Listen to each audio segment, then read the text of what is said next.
Hey everyone, waiting for the video to show up here, should be in a few seconds, and we are going live, and here we are. Hey everyone, nice to have you on board, and cool to see everybody here as usual, and here we go. Okay. Special show today on this seldom used VHF, UHF channel. Wish I could have more time to do more videos on this channel and explore more. Also, there's a lot of stuff there, but unfortunately, concentrate a little more on the shortwave side. But hey, that's the way sometimes things go. So welcome everybody, this is a special show tonight where we are going to chase satellites. Now, we can chase amateur radio satellites, we can chase weather satellites, and all sorts of other satellites, Russian navigation, Orbcom satellites, and so on. We're going to kind of go through that and probably, hopefully, receive some of the interesting satellites. There's also all sorts of things to listen to. And what I'm going to do mostly is tune around, try to get some, and also explain, because there's a lot of people that send me questions on this channel, and I think it'd be interesting to answer some of these questions. There's some interesting questions in here that are to be answered, so we're going to go through that also at the same time. Just before the show started, 137, 288, 287 was receiving an Orbcom satellite. It was receiving the data bursts that it was sending out. It was pretty good. It peaked at S4, S5 at some point. 25 minutes ago, I received the NOAA 19 weather satellite also, which just passed over Montreal. Coming back again in about an hour's time, so we're going to check that out. That is another interesting thing to listen to, and I hope everybody will have fun today. I don't expect to have a 100 plus viewership on this channel, but let's hopefully we'll have a lot of people watching anyways, and we'll be taking a look at amateur satellites, answering questions, and for someone that asked me the question a little earlier, because I posted the information about this live show on the CIDX, Canadian International DS Club Facebook page. I said, why you didn't add it to the other pages? Well, I don't want to interfere because this is not shortwave, so I will not post something that is not shortwave on a shortwave page because it doesn't go there. It's not, it's radio, but it's not shortwave, so that's why I didn't, so that will also probably make the viewership a little lower, but we'll see. It could be very surprising. And I thought, a lot of I had a lot of comments over the time that people saying, hey, you know what, I missed that VHF UHF show, and I thought, well, why not do one? And one that I particularly liked is the one that we did, and we did some live satellite listening, and I thought, well, this is cool, why not do another one? It's kind of fun. And honestly, I haven't listened to amateur satellites or any satellites in a little while, and I thought, well, you know what? It's time to kind of beef up. There's new amateur satellites that are now in orbit. Also, this forced me to recheck all of my antenna and feed line up to my radio here, because with the winter time, I've noticed that my reception, and I when I go to 162.400 here, I get the weather station from Burlington, Vermont. Plenty of cloud cover will exist. Areas of fog are expected to develop as well. So this is like it's about 100 miles, if not more, from where I am, and I always check out that station as kind of a beacon that I use on the VHF range, to see if my setup is still okay. I usually get it around S5 to S6, and so when I arrived when I started my stuff this afternoon, I noticed that that station was about S2, which meant somewhere I had loss on my signal. So two places basically could do that. Here in the back of the radio, the connector, or outside where my antenna is, I actually have joined the coax, the two coax together with a special joint to put the coax together. But I haven't changed that and I haven't played with that in a while, so I suspected rain might have, or water might have gone inside the feed line. And so what I decided to do is take that apart, cut the coax a little bit, restrip or remove the plastic cover from the wires and everything in the coax, and redo the joint there with a brand new metal part, so that I could see if that was the problem. And you know what? Immediately when I changed it, and I just made the connections, and I haven't, it wasn't over. I saw that this signal came back to S5, so problem was over there outside that joint.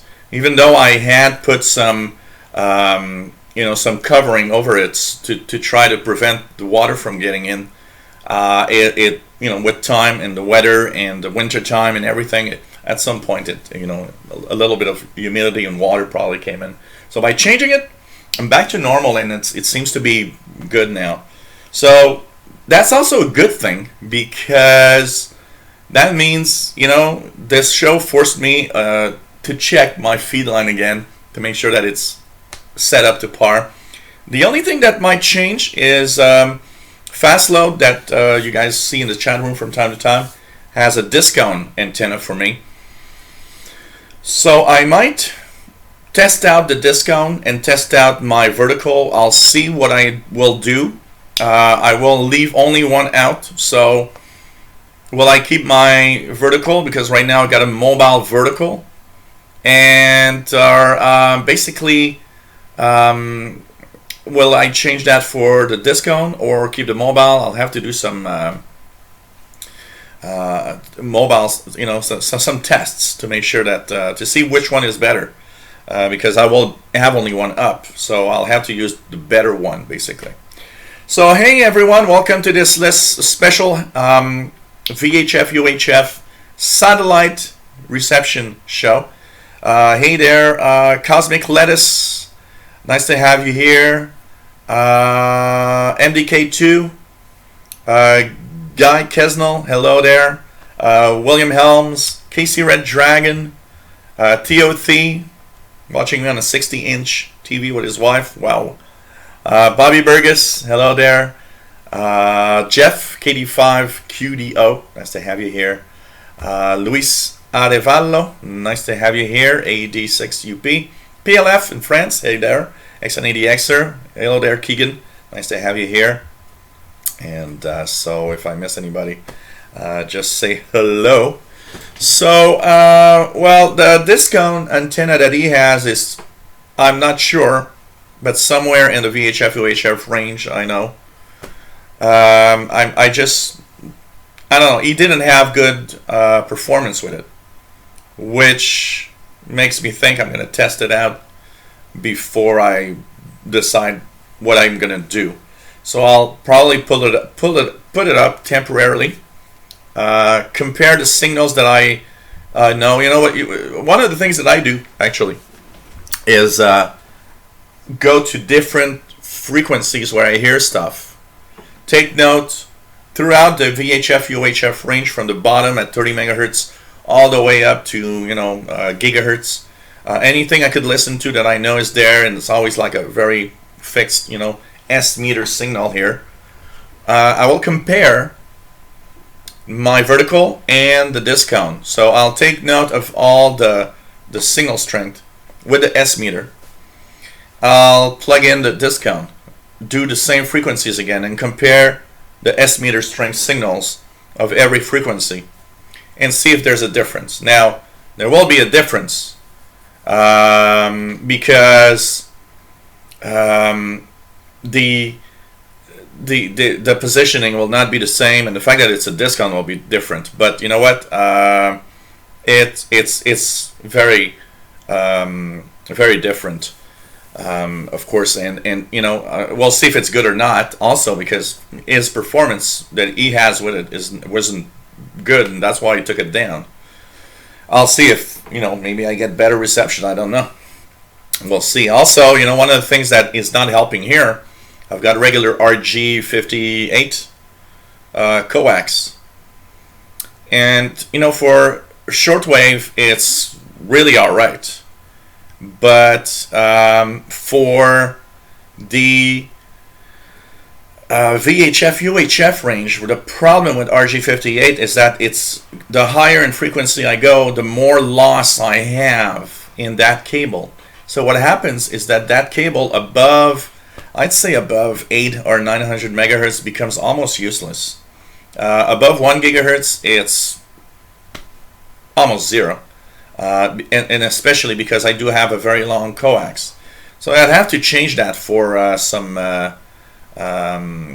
you know, more, you know, coax that is better for higher frequencies, a little more expensive coax. You know, if I get more serious, maybe that could be an interesting thing and good thing to do. So it's something that I need to check out for sure. Hey there, Jerry. Nice to have you here. Bobby, yes, I will actually, because I did use my little dongle, the RTL SDR that I have, to listen, and I wanted to test it, and I was able actually to listen to NOAA weather satellites, and I was able to also listen to some Orbcom satellites that I received using just a very, you know, an improvised little dipole for 137 megahertz that I made with copper wire. And here is our mascot, Mr. the Cat, Mr. Paul, or Mr. DX the Cat. Here, if you guys want to see DX a little more. Hey there, man. So this is our mascot saying, hey, everyone. So, and today's beer is Don de Dieu. So cheers, everybody, and have your favorite drink. Coffee, tea, water, whatever it is. It's quite all right. So cheers, everyone. Take my first sip. Paul the Cat wants to have beer.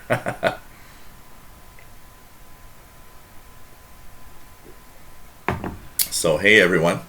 Nice to have you on board. And always nice to have everybody here. So, okay. Let's put the camera up a little bit just to, you know. Okay. So I've... what's my setup? Okay, what's my setup?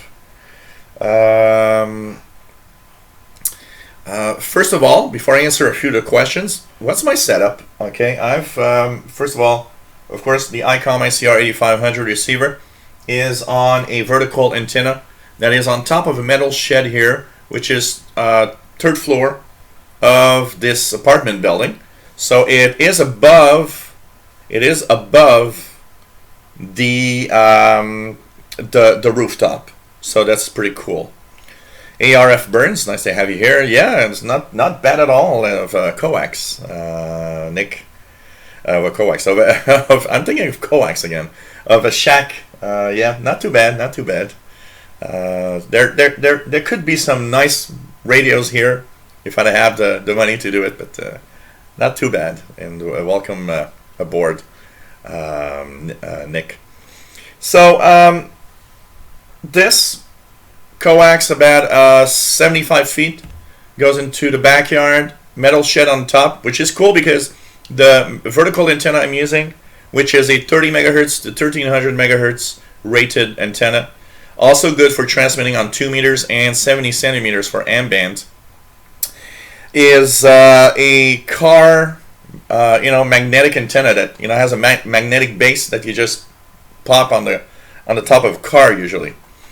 And my shed in the back is all metal, so it actually works great because it is like it would be on a car. The thing is with a vertical antenna with a metal base like that, with a magnetic base, is that it actually the antenna needs to be in a equilibrium, and part of the circuit, if you want, for the antenna is that metal base of the top of a car. So basically, it works great because of that. It wouldn't work great if I didn't have anything. It's pretty amazing for what it is, and especially since I paid 99 cents for it, because there was a clear out sale. And I regret so much not buying like 4 or 5 of them, because it's like, wow, I'm just surprised at that antenna. So then I've got on the setup Orbitron, which is the software here for the tracking of satellites. I've got Orbcom satellites, which are communication satellites for businesses and some types of phones, digital phones. There's NOAA satellites, the weather satellites. There's amateur radio satellites. There's the Cosmos low Earth navigation satellites from Russia. So there's quite a few satellites in here. I've on this one. This is a Windows 7 machine, by the way, with Orbitron. So all the information here is the tracking of different satellites I want to see. There is here a page from a amateur operator from Japan that actually has an amazing list of all the amateur radio satellites. So it's the all satellites frequency lists from JE9PEL. If you just Google that, you'll get to this page, and this page is updated almost every day, and the guy keeps an up-to-date list of all the amateur satellites, and you know which ones are active, which ones are not. So it's very, very interesting, because it lets you really see all the satellites that are interesting to look at. So the ones that are colored are satellites that have been monitored. Now, word of caution, the satellites that are not colored doesn't mean they don't work, but he bases this information on reception from people, basically.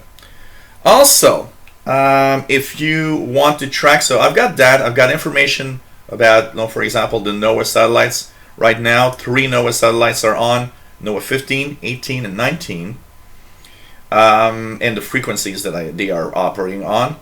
Also, you can use, if you have an Android phone or tablet, there's something called an app called Evans Above, which is really amazing because it lets you see the different amateur satellites, the International Space Station, and everything on your phone or tablet. So this is a free app, which is very good. You can remove the ads by actually buying the app if you want. And I have another one here that I've been testing that's called, let me just remember that, it's called TrackSat, which this one displays on a world map the satellites that you want to track. So this one is also nice. It has a nice interface. If I had a tablet, an Android tablet, that would be an interesting one for sure. So it's kind of cool,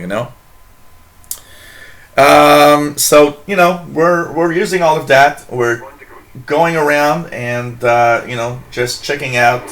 For example, we'll talk about the frequency ranges where we can receive something. So we'll talk about the frequency ranges to check up for satellites. That's a question that I got also. Cosmic Lettuce. Yes, Paul is very happy. Hello there, Salton, Illinois San. He's been following me around. It was just so funny because when I was actually fixing my coax in the back, Paul the cat was just following me around everywhere in the house while I was fixing it. And he was just sitting there on the balcony looking at me work, and I was like, okay, you want to participate somehow. So, yes, we get the International Space Station here. Montreal is 45 degrees north. So we do get International Space Station. I regularly hear the bursts of data coming out of the repeater. They have a digital repeater. Also, there's what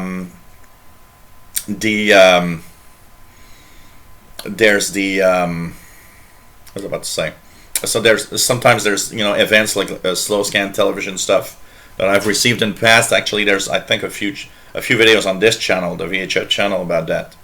So it's pretty cool. So yep, receive it really well. Luis Arevalo has a great site also.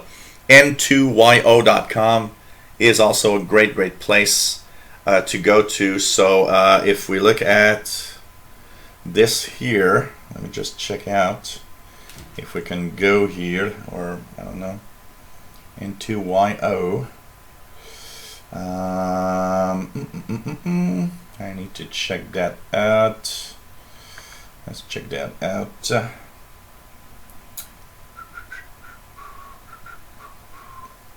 I'll keep it like that because this computer's kind of slow a little bit.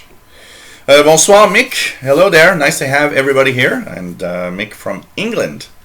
So N2yo.com is a great place to go. Also, what do we have here? Like PLF says, yep, Evans Above website and phone app in Android app. Absolutely fantastic. Yeah, KC Red Dragon satellites today. It's kind of different from the usual, listening.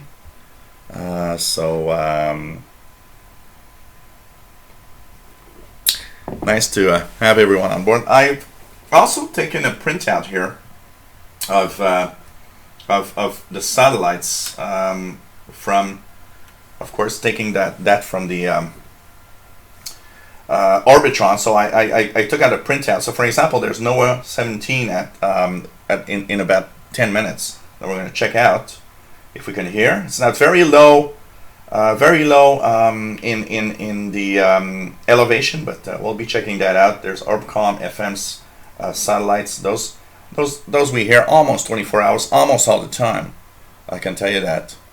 So usually, and so we'll try to tune in on different satellites here slowly but surely. So we'll check that out.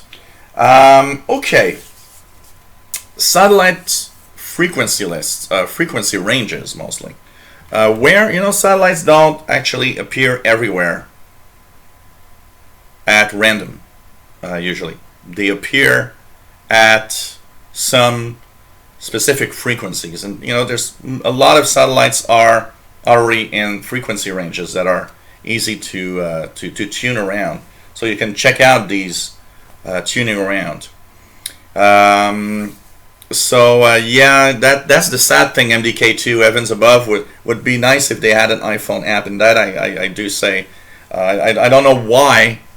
I don't know why they didn't do an iPhone app. It's sad to see that they're concentrating. I always hate it, because the problem with Android and iOS is that an app for iOS is not for Android, and an app for Android is not on iOS. It's a little crazy, and I hate that. So yes, that would be good, but there are some satellite tracking. Unfortunately, my iPhone's battery is dead, but there are some iOS satellite tracking software that I remember installing on my phone. So there are some apps that you can use. So frequencies where we can listen to, and I'll explain the downlink, uplink frequencies. So it is important to understand that what it means. So basically, okay, if we take a look at, okay, I'm gonna go here to the top of the list, because the top of the list there will have the information. So the website that I am here has uplink, downlink, beacon, and mode, and we'll actually explain what that is. Let's try here. There's a few Orbcons right now overhead. I'm just gonna check it out here. There's one. I know it sounds like gibberish noise for you guys, but this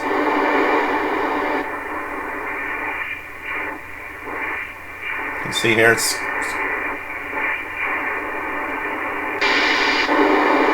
137,740 right now. I'm hearing a Orbcom. There's one of the Orbcoms that's on just above Montreal right now. So it could be either FM 2814 or FM 110.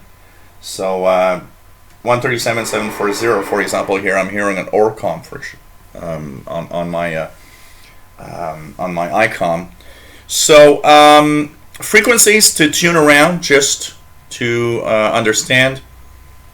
136 to 138 megahertz, in that 2 megahertz range, 136 to 138 megahertz. There's a lot of stuff. There were many satellites that were put in orbit that use that range. The weather satellites, the low Earth weather, because that's very important. Weather satellites, two types. There's the low Earth satellites. These are the ones that we hear easily on our radios. There's also the geosynchronous satellites. Those are way too high and very difficult to receive. It's not the same thing. So 136 to 138 weather satellites of all sorts, and all sorts of satellites that were of different types that come from the past. And it's an interesting range because there's so many satellites that were put in orbit with a frequency in the 136 to 138 megahertz range that from time to time, there's satellite chasers that actually what they like to do is tune around there in search of, graveyard satellites. And graveyard satellites are like satellites that were shut down or satellites that broke down many years ago. We haven't heard them anymore.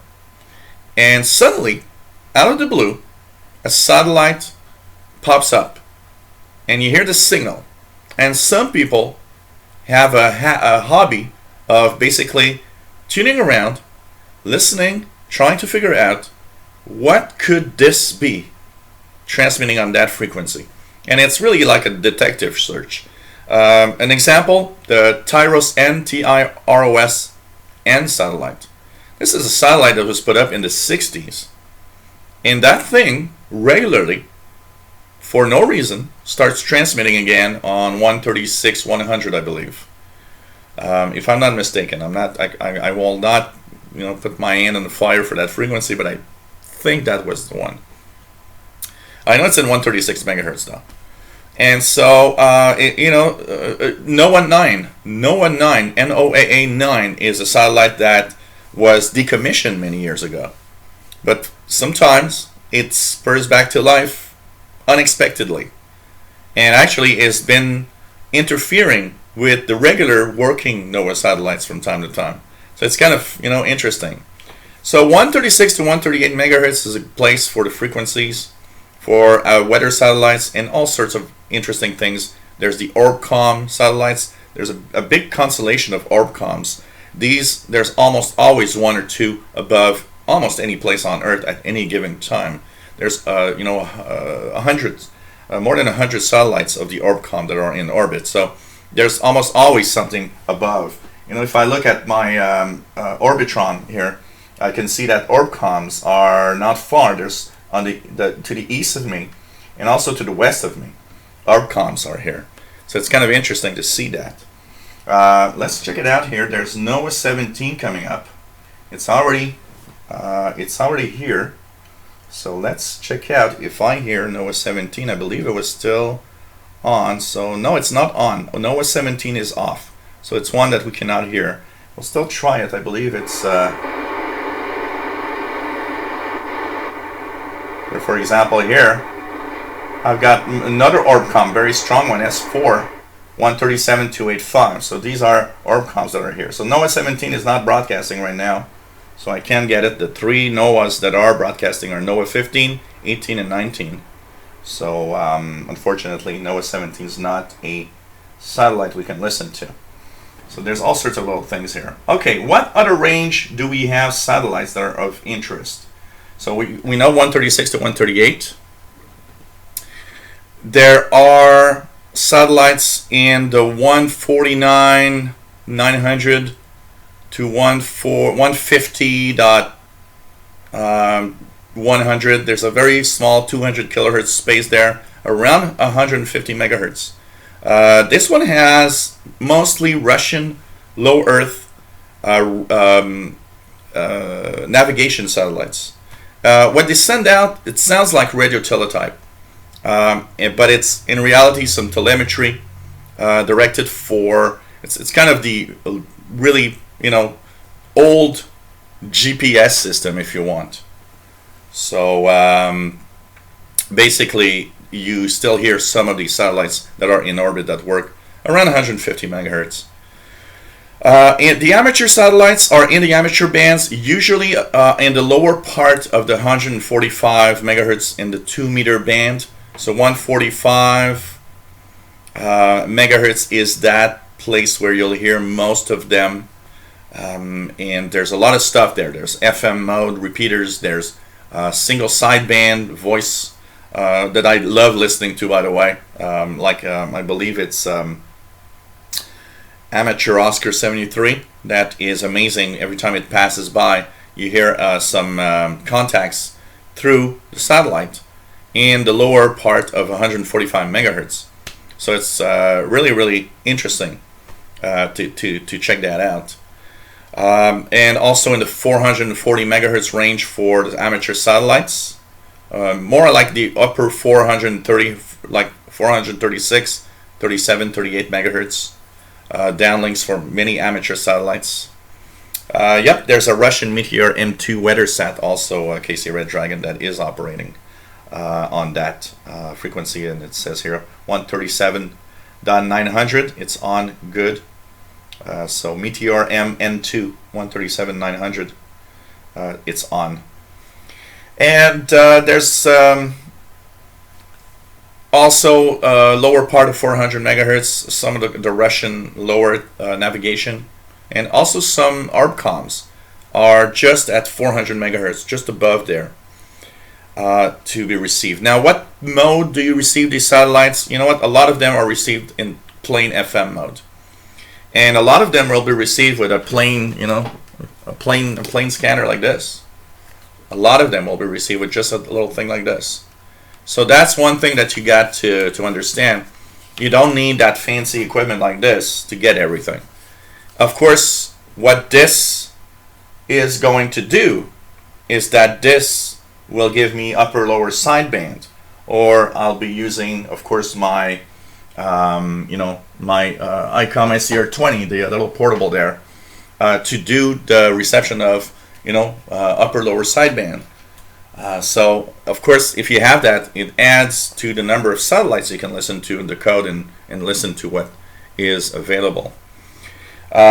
These satellites have what we call a Doppler shift. Why? Satellites move around Earth very, very fast.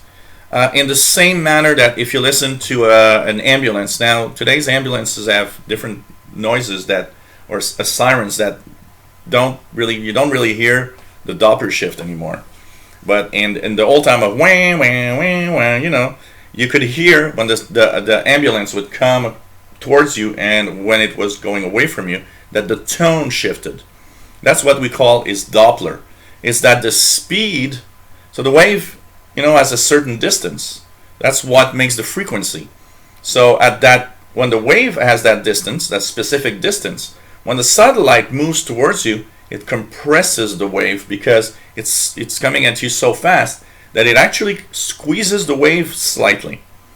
And it shows because it shifts the frequency that you're listening to. And when it goes away, the waves are slightly stretched, meaning that frequency is going down. So it is really interesting to see that phenomenon. So that means every satellite you listen to will vary in frequency depending on the height of the satellite, the frequency you're listening to, up to almost 10 kilohertz on each side. It depends on what satellite you're listening to. But for example, a Russian low Earth satellite at 150 megahertz you'll hear it at 150 dot,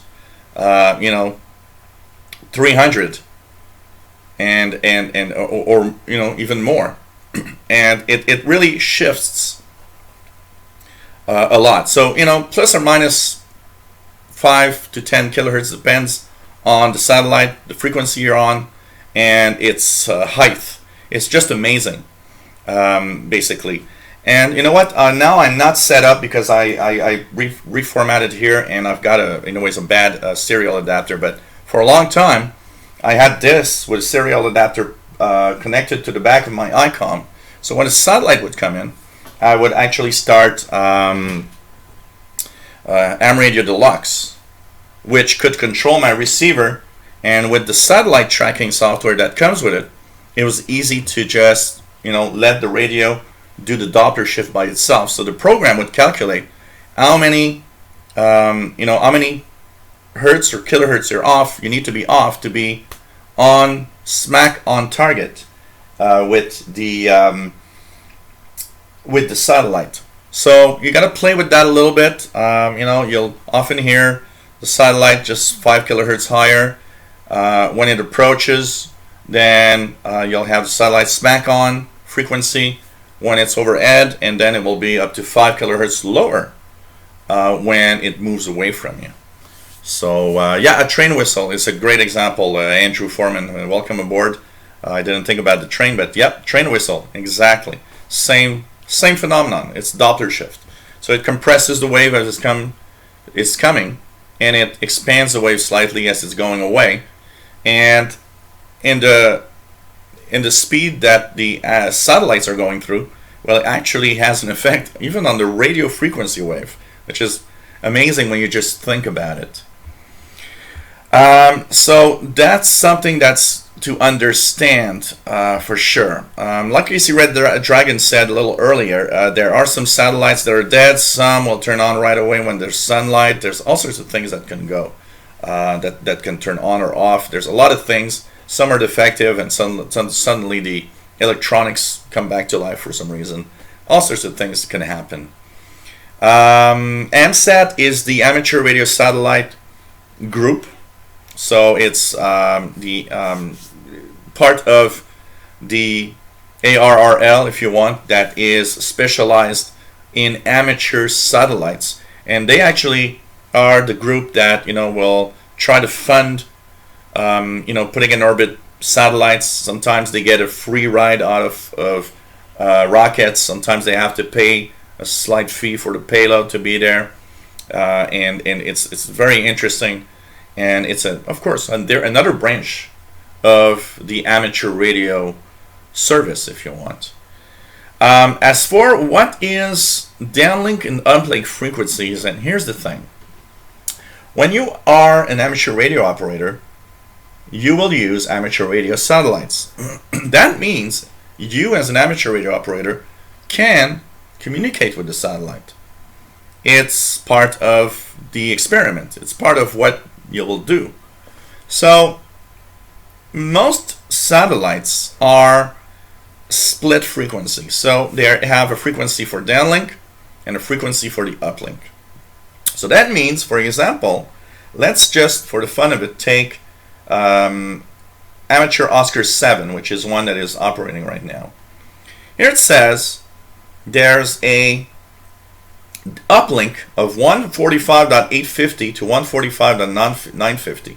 That means if you want to send a signal to be heard, you have to send it to the satellite at that frequency. And the downlink frequency is where it's going to output. So if you send out at 145.900, it will technically come back down at 29.450. And of course, your transmitter needs to compensate Doppler shift as for the reception in order to stay there and not move around. You hear sometimes some of these amateur radio operators not set well, and you hear them like moving around everywhere instead of like being focused on the frequency. So that's the uplink. You will send to the uplink. That's your frequency to send to the satellite. and the downlink will be a different frequency. So in this case, 2 meters, 10 meters. Or there's also 432 megahertz, which means 70 centimeters, 2 meters downlink.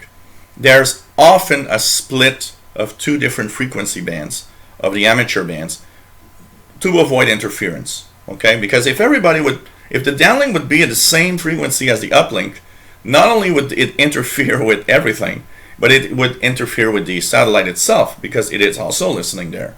So it couldn't work. They have to split. It's like a repeater. You know, a 2 meter repeater has a listening frequency and a transmit frequency. It can't be the same because it would interfere with itself. So, and it would interfere with every communications. So that's why on the 2 meter band, for example, there will be a frequency you transmit to talk to the repeater, but the output will be often 600 kilohertz higher or lower than the frequency the repeater is on the input. So that's the important thing to know. So of course you will always have to have a dual band receiver or two different receivers. One transceiver on the frequency you want to transmit and a receiver on the frequency you want to listen to. But most amateur transceivers, especially on VHF, UHF, a lot of them, if not most of them, are dual band. They can transmit on one, listen on another frequency, which is nice. The website on my right side, the one here, is the JE9, just put it here, JE9PEL website, which is the best website for amateur radio satellites.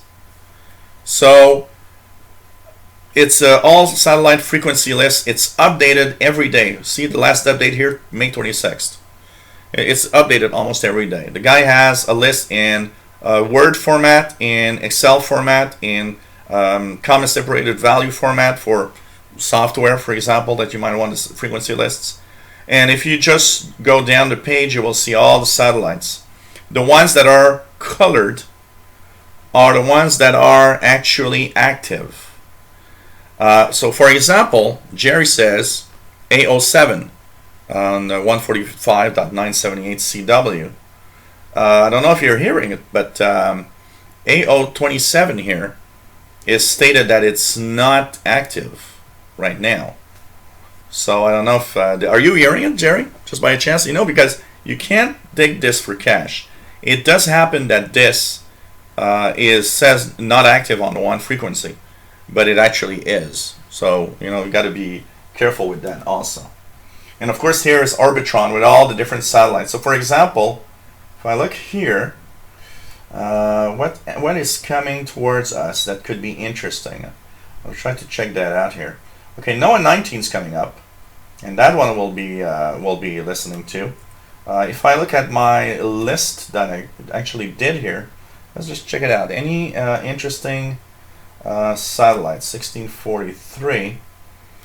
Okay, there's a CubeSat CO58 that has an elevation. It's not a very high elevation, 23.2.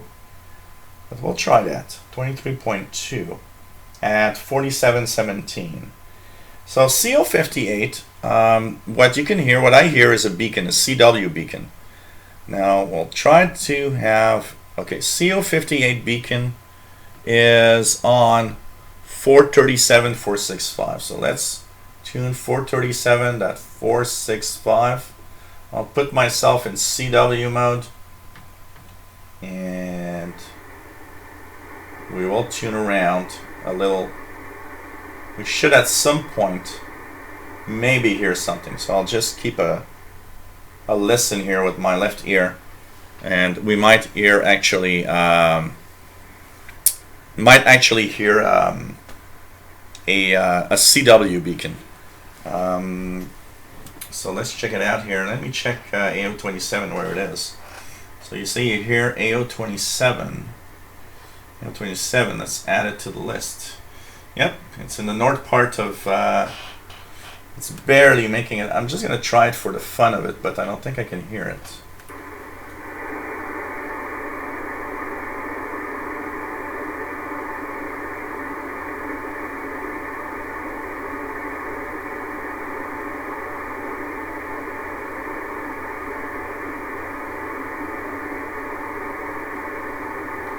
I have the impression of something, but I'm not sure.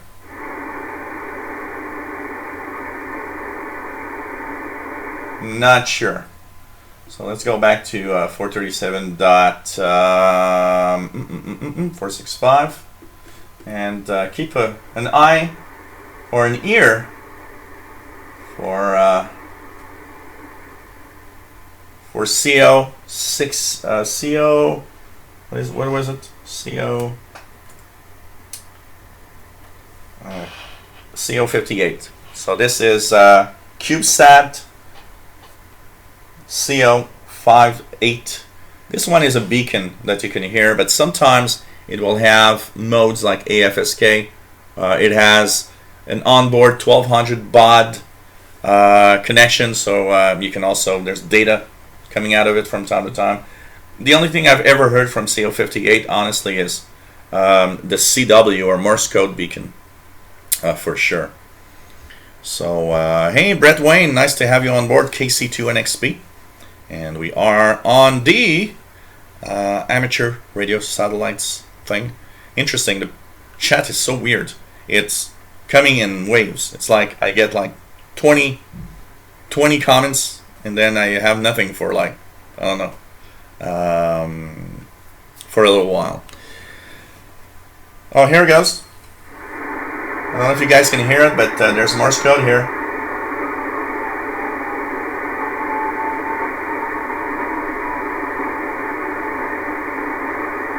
It's not very strong, but there's Morse code here.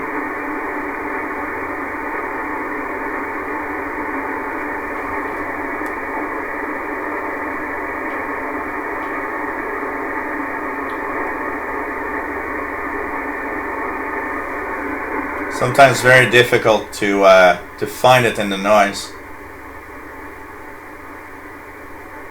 You guys might not have heard it, unfortunately, but there was a Morse code here. That's CO58.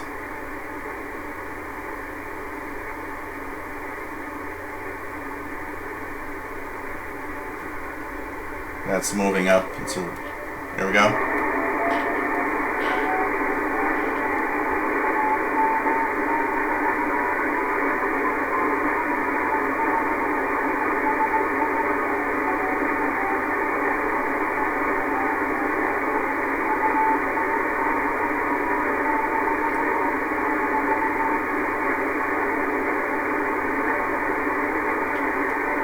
So what does that Morse code send, by the way?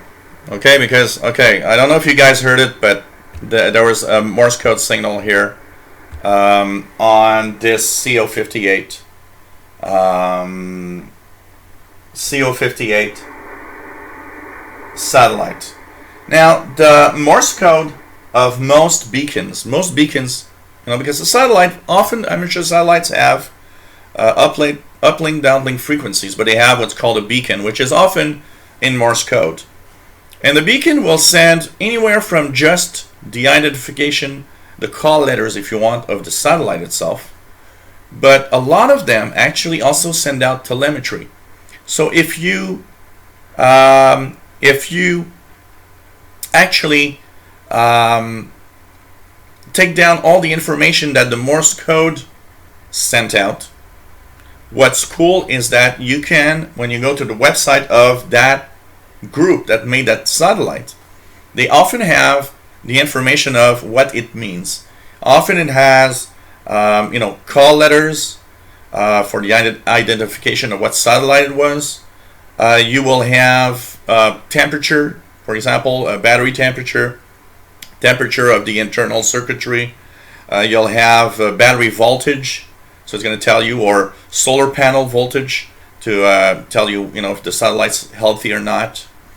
Also, you have some things like, you know, all sorts of little information about itself, its health status, and so on. Some even have programs for PCs. All you need to do is simply install the program and enter the information. And it's really, really cool. So you know, it's kind of it's a fun thing, and you know, I sometimes get the looks from people saying, "Hey, well, that's just Morse code." Yeah, but it's more than that. You gotta think about the fact that it's not just Morse code. It's I'm listening. I just received a satellite that is in space, orbiting Earth. And when you think about it, it's kind of wow. You know, it's a wow moment basically. So okay, MDK2, you heard it. So I guess it was just strong enough. It wasn't very strong, but it was strong enough to make it through the audio. That's cool. So hey there, Parrot Sailor. Nice to have you on board. So you know, it's one of those really cool things. And honestly, one of the, when you know shortwave is kind of crappy or anything. You know, one of the things that I did very often was, okay, shortwave is crappy tonight or today. You know what? I'm going to go and try to get some amateur satellites and see what I can hear. David Arden, hello there. Nice to have you on board. Hey there, David in Barcelona. Nice to have you here. Always nice to have everybody on board as usual, as we are in the special VHF UHF show. By the way, tomorrow is a shortwave show. So tomorrow at 2000 hours UTC, we will talk about the amateur radio bands, the different amateur bands on the shortwave frequencies, and their different frequencies, you know, the modes, what frequencies, and where to get the different modes that you might want to listen to on each band, propagation characteristics of each band. And so, you know, I had a lot of positive reports of people saying, you know what, that show you did last time with the different frequency ranges for the international broadcast was really cool.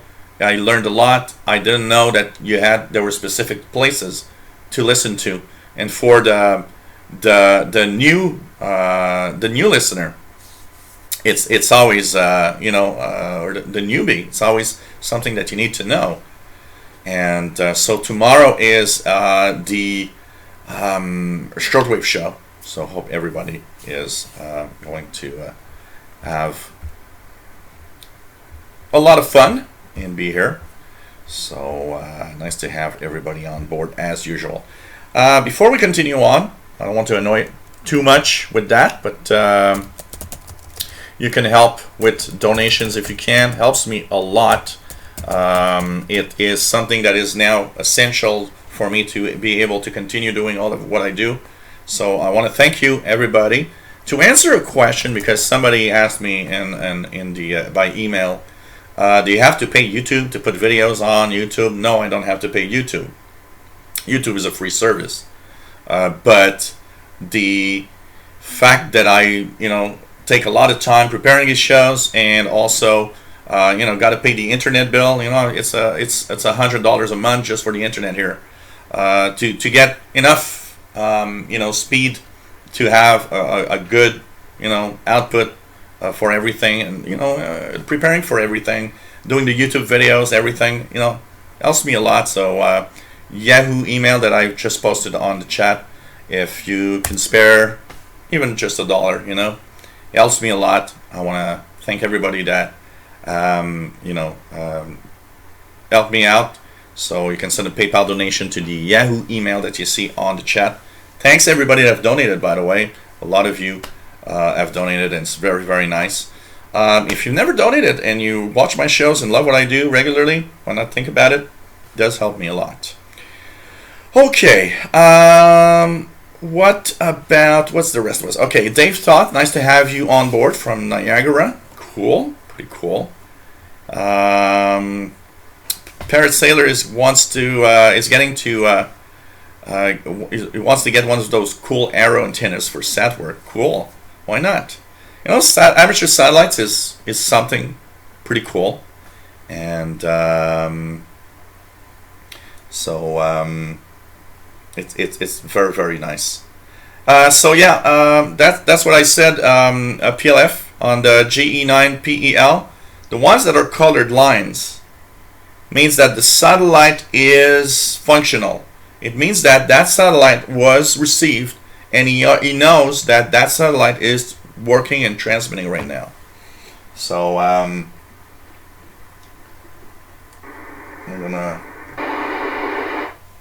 going to just check out here. There's a NOAA 19 satellite coming over, I believe. Right here. Okay. So in a few minutes, we'll hear one of those weather satellites. 137-100 is the frequency of NOAA. You know, it's making a pass pretty much central North America. Everybody in North America, you know, take out your scanner radio, tune to 137.100.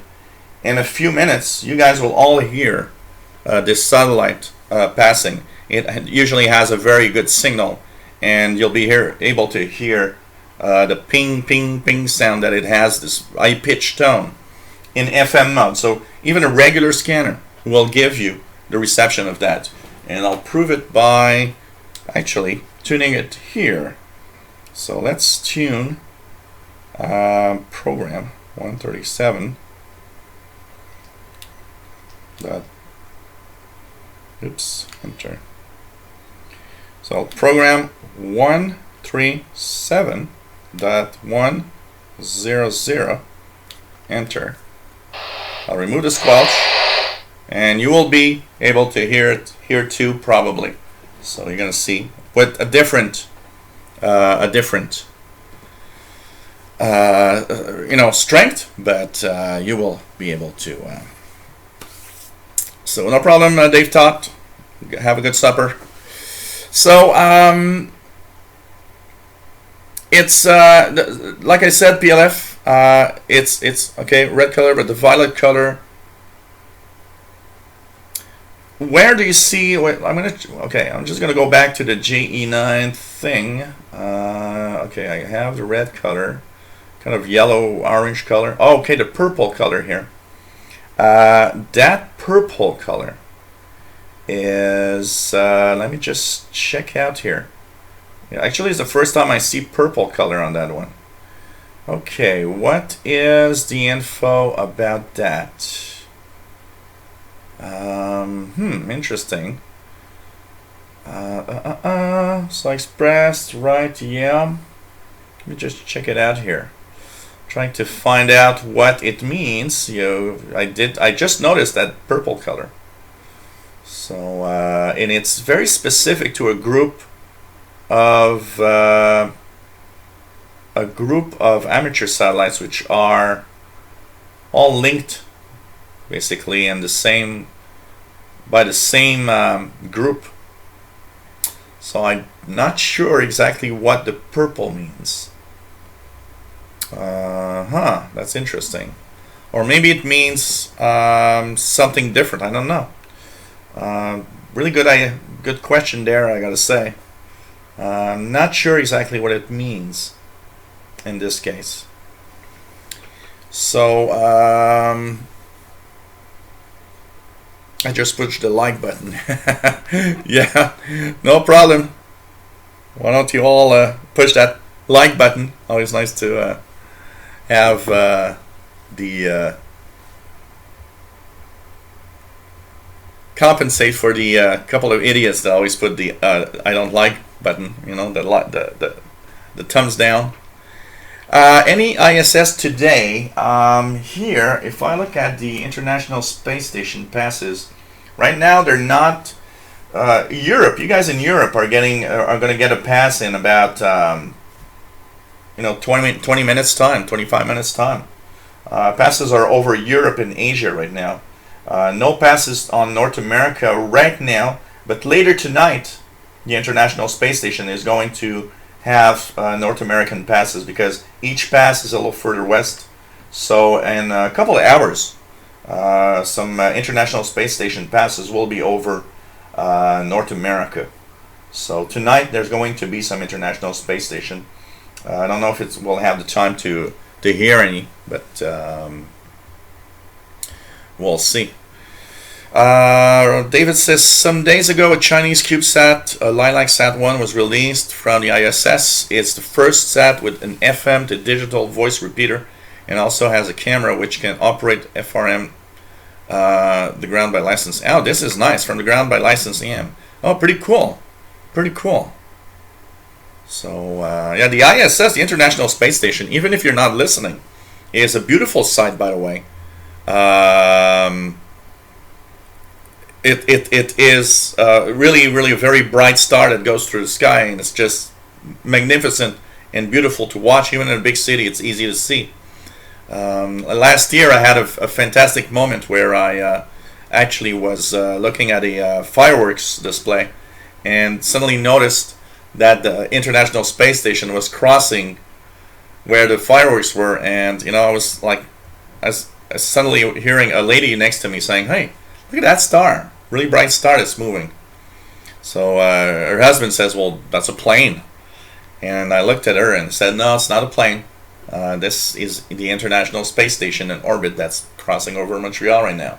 And I actually showed her on my phone with the satellite app. Look, it's just crossing over right now. And they were all amazed. It's like, really? Yep, there's astronauts in there. People don't know that most of the time. And it's a beautiful sight to see the International Space Station. For sure. What else do we have? Solid Illinois stand. Shall I thought you needed a handheld beam to listen to satellites? Are you using your VHF vertical to hear the satellites? Totally, Southern Illinois stand. It is. You do not need a beam to listen. It's just that a directional antenna or beam will give you a much stronger signal, but you do not need a beam to listen to those. You would need one for the ones in geosynchronous orbit, for example, because now these are so weak, so weak, that you would need one. But for the low Earth orbit ones, you can listen to them even with a handheld scanner and a rubber duck antenna when it's... So 137-100, David, is can be decoded with a piece of software that's called... Oh God, WeatherSat. Okay, NOAA weather decoding software. You could technically, decode with something. We need to weather to image, WX to IMG, which is a software that you can download for free, and that is the software that can actually take the APT, what you're listening to on 137-100 is what's called the APT. It can be decoded using that software, which is weather WX2 IMG, and you can get it at www.wxtoimg.com. And I'm trying to get the page and it doesn't work, but here it goes. I think we're getting the page here, and you will be able to receive that for sure. So here, weather to image, and it will actually give you that those image. It's not very strong right now because it's just starting up.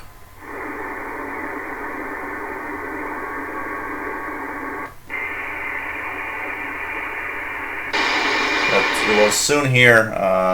For me, it's not a very good pass. It's really centered. NOAA 19 is centered really smack in the middle of North America right now. So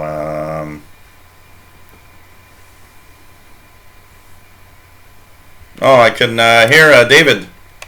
I'll give you moderator status. You'll be able to post links. And by the way, I'll give a few of you moderator because there's no moderators here right now. I'll give Bobby Burgess moderator status. Anybody wants to be a moderator? What else do we have? Jerry, I'll give you moderator status. Here we go. MDK2, moderator. There we go. Got a few moderators now. So pretty cool.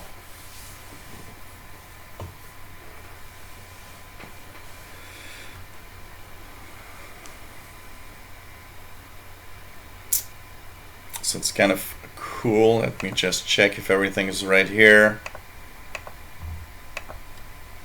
So here we got a few moderators. Why not?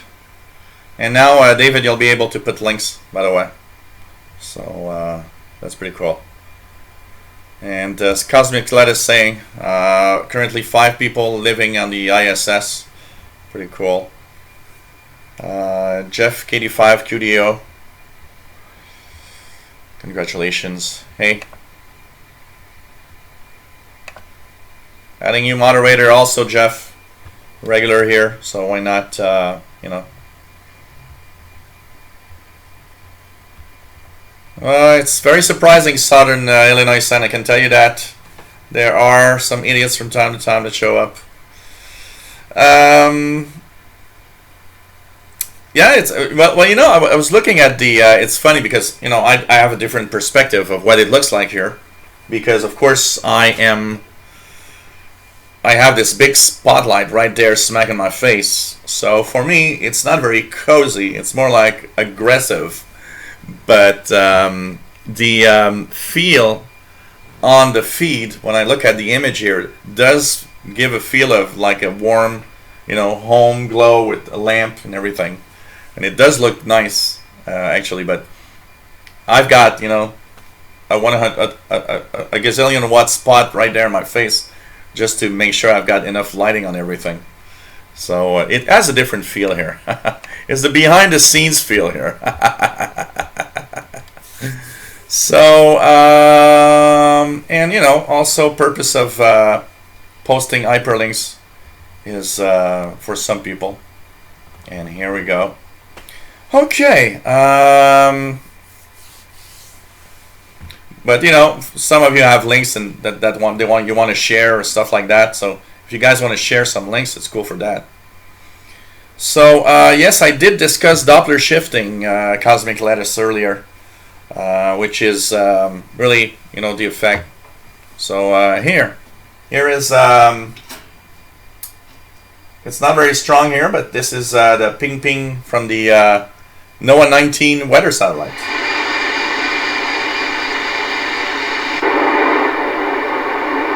I'll try it in sideband because it's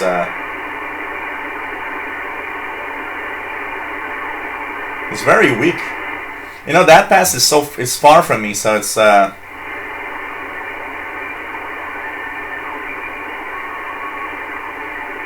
usually hear it better. Much stronger than that usually. But it's there, so I can hear it in the noise. If it would pass overhead, it'd be much stronger. That's for sure. So that's for sure. And by the way, if you want to decode it with weather to image, you got to be in FM mode because it's the audio in FM mode. Hey, Rafael Jurczak, nice to have you here. Parasailer says I downloaded Linux to put on a thumb drive for the rack mount 12-volt DC computer, but today for my radio rack, which I want to run on battery. Yeah.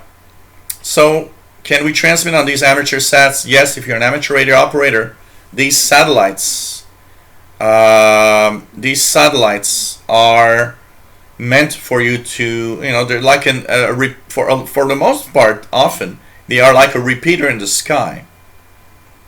So basically, you send out to the amateur satellites, and there's a downlink frequency where somebody's going to receive.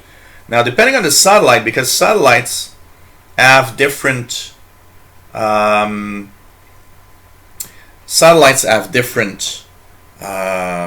modes. So some of them are repeaters that work in single sideband.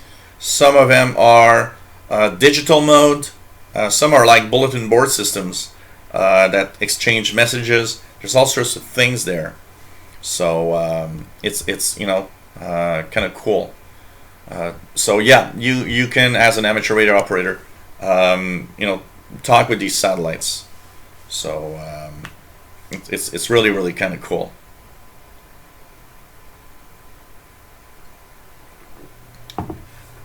Now, that is one thing for sure.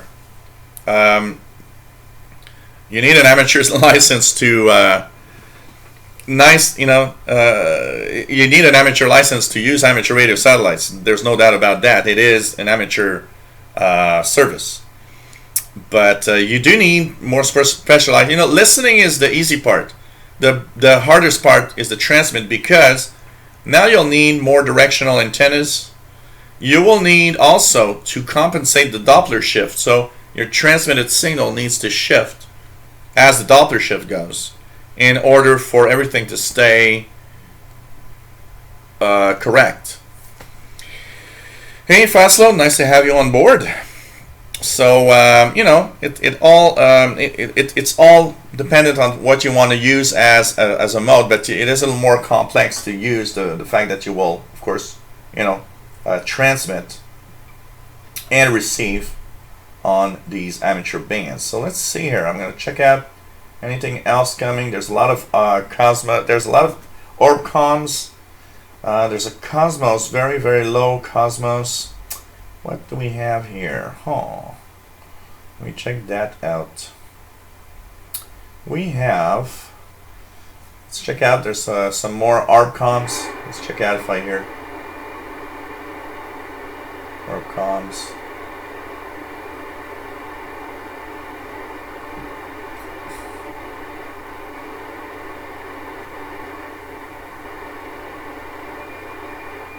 Oh, there's another NOAA satellite right now, and it is NOAA 18, and this is the NOAA 18 one.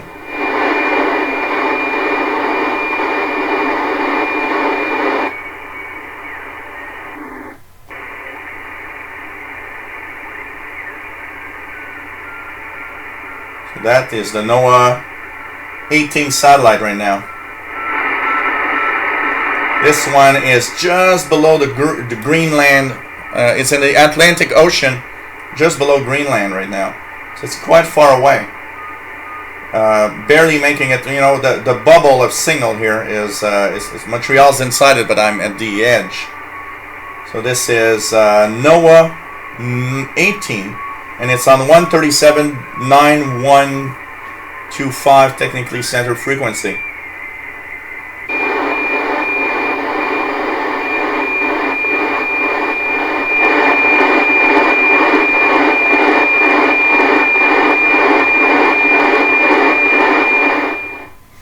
The list that I have on the left is a printout that I actually made from Arbitron. So I input all the satellites in Arbitron, and I went down to the prediction. So I went to prediction setup. I set up what range of time and dates I want to have the setup, and then I clicked on prediction, and I took out a printout in text mode, so that I could actually see in a list. And I'm a guy that likes lists. I've told you many times I like EIBI space because it's lists. But so I like lists like this also because they're helpful for me.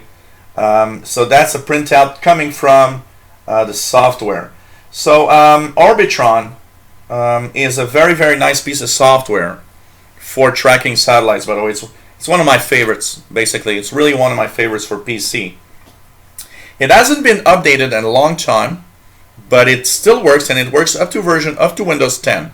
So if you have Windows 10, don't worry, it works. The only thing, once you've installed it, you'll have to right-click on the executable in Windows 8 and 10.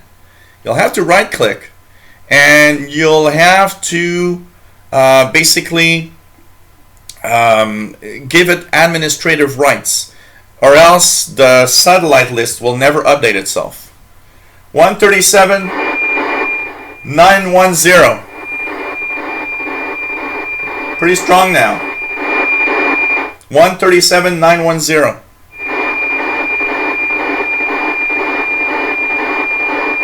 Have you tried, David? Have you tried 137.100, the one for NOAA 19? You still should be able to hear it in Alberta. you should have been able to hear it earlier, not in Atlanta anymore, but you didn't hear at all on that one? So NOAA 18 right now, just to the west of the Greenland continent up there. Really, really amazing.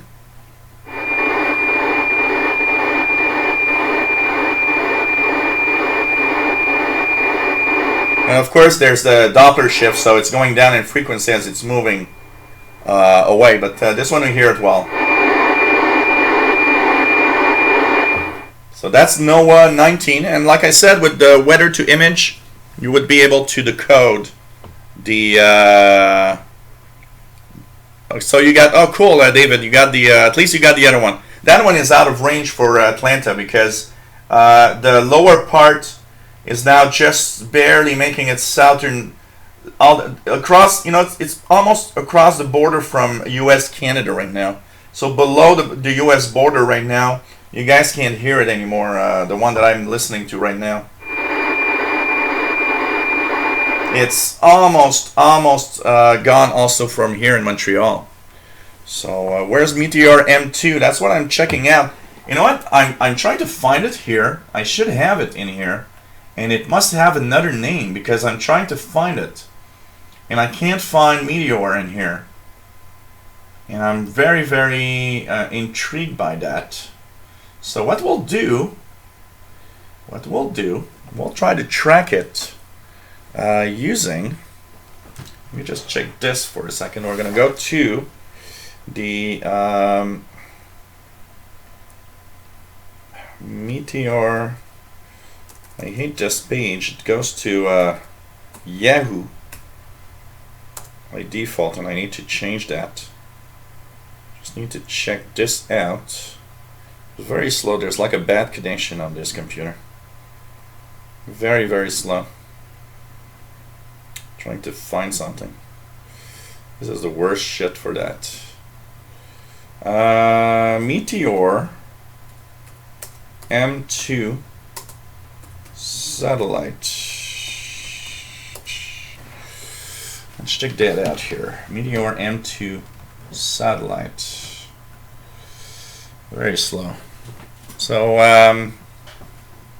okay, from m2yo.com.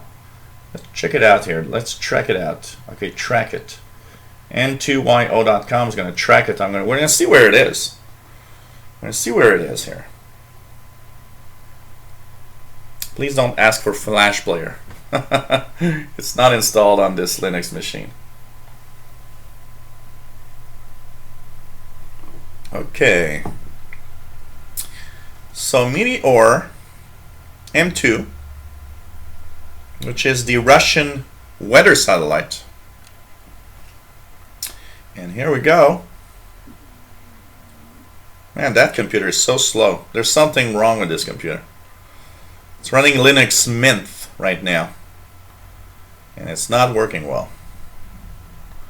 But even in Windows, it was like really sluggish. So, yep, signal. Now it's gone. That satellite's gone. So it doesn't want to do it. Of course, I'll never see it. It doesn't seem to want to show up. Yeah, I need to. Oh, here goes. It's coming. So it's showing something here. I don't know where we are. Okay. Meteor M2 is on the left side of South Africa. It's in the South Atlantic Ocean, west of Namibia. So, NORAD ID, yep, 40069. Yep, that's the right one. So, let's check it out. Let's take the map and put the map. You know, m2yo.com is actually really good. You know, no satellite tracking software needed. And for that, I gotta say, is really nice. And I would say that in the next, we'll keep an eye on that one, because in the next, this pass is going to be European. So if you guys in Europe are in for a pass of that Meteor one, and the frequency is 137,100. So it's almost there for you guys in Europe. It's crossing. It's soon to cross the west part of Africa, going upwards towards Europe. So you guys can. No, it's not southern Illinois sand. It's not even overheating. It's not even hot. It's just slow for some reason. There's something very weird on this computer. It's just slow. That's it. And because it's not overheating or anything. And even in Windows, it was bad. It's like one of those computers that just, So yeah, I could try putting a lighter version like Lubuntu, the light version or something. But even Linux Mint usually even on slow machines works well. I've tried it on many machines, and for some reason here it's amazingly slow. So well, what the hell is that? Rent a space. I don't know what I clicked here, but anyways. So okay. Equipment is hey there, 1990 Sunbird. Nice to have you here. So really cool. Yeah, Windows XP might speed it up. I'm not even sure Windows XP would be fast. I think the only thing that would work well on it is Windows 3.1.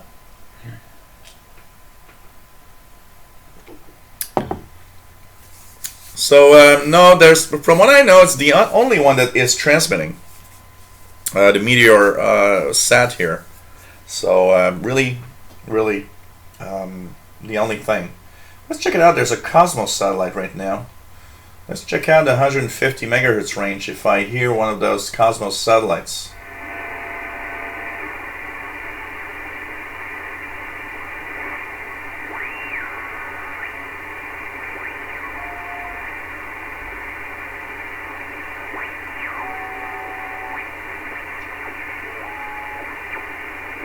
So nothing on the Cosmos side. Okay, two things I'm going to answer also in question that I just got by email. One from Frank, that is in Tampa Bay, Florida. Another one from Susan in California that we haven't had news for a little while. So hey, welcome aboard, both of you. So NOAA 15, let me just check NOAA 15 if it's close to here. I'm going to check NOAA 15. NOAA 15. Where is NOAA 15? Yeah, it's there. Let's check it out. 137.62. NOAA 15. So 137.620. NOAA 15 on the East Coast. It's in the northeast, just above, almost like above Newfoundland, Canada. And making it quite far within, just about halfway through North America, and barely making it, brushing the UK coast. So this is another weather satellite, NOAA 15, 137.620. Oh, it's cool, PLF. That's always cool to see the International Space Station.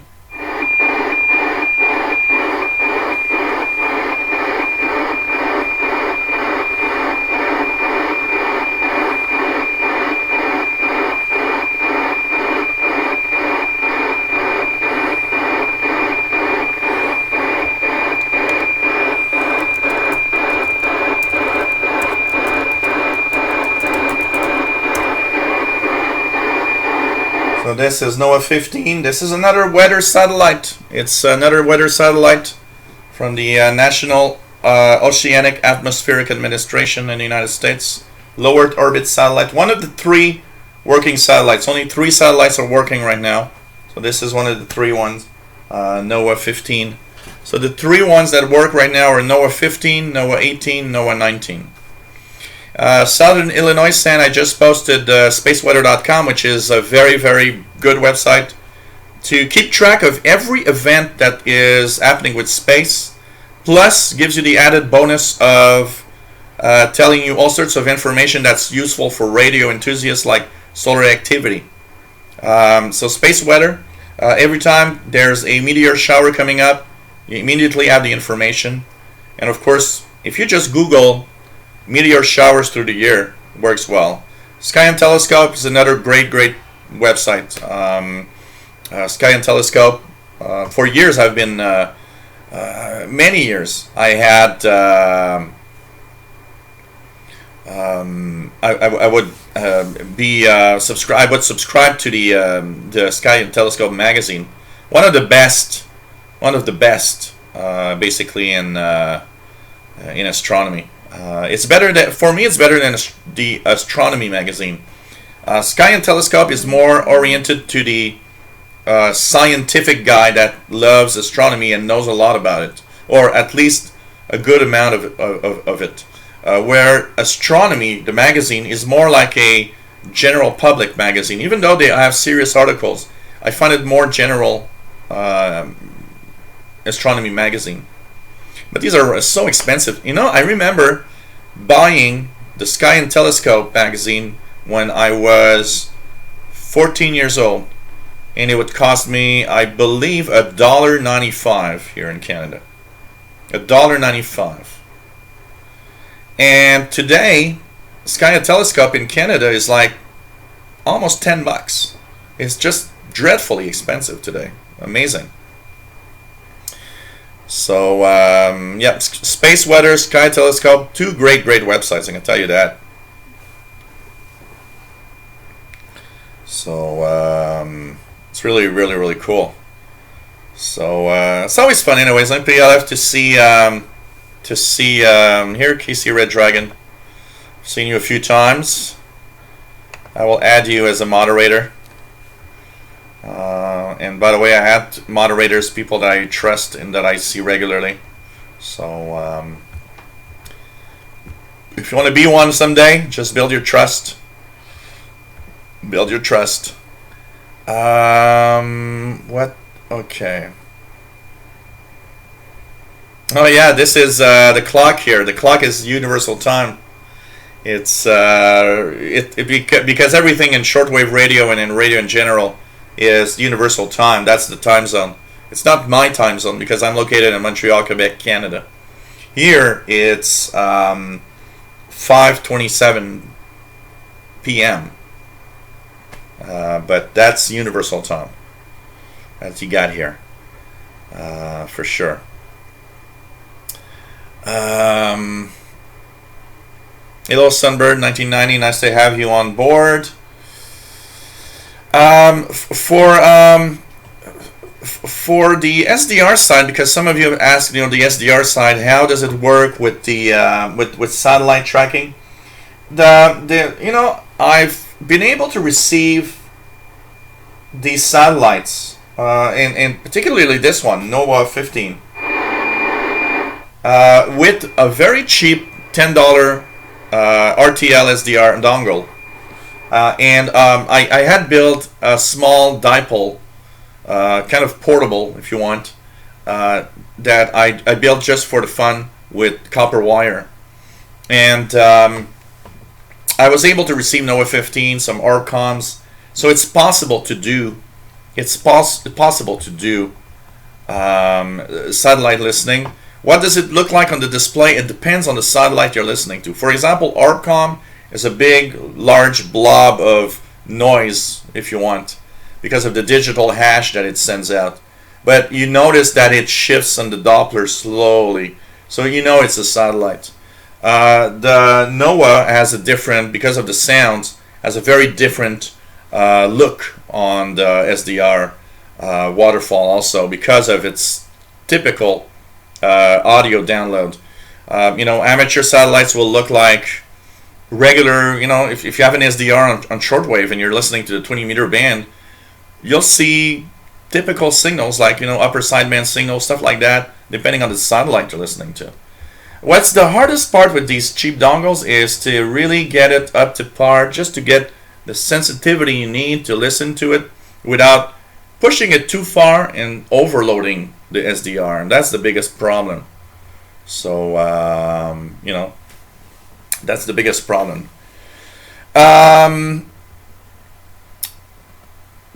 What else do we have here? Oh, you hear the Meteor M2 on the SDR? Cool.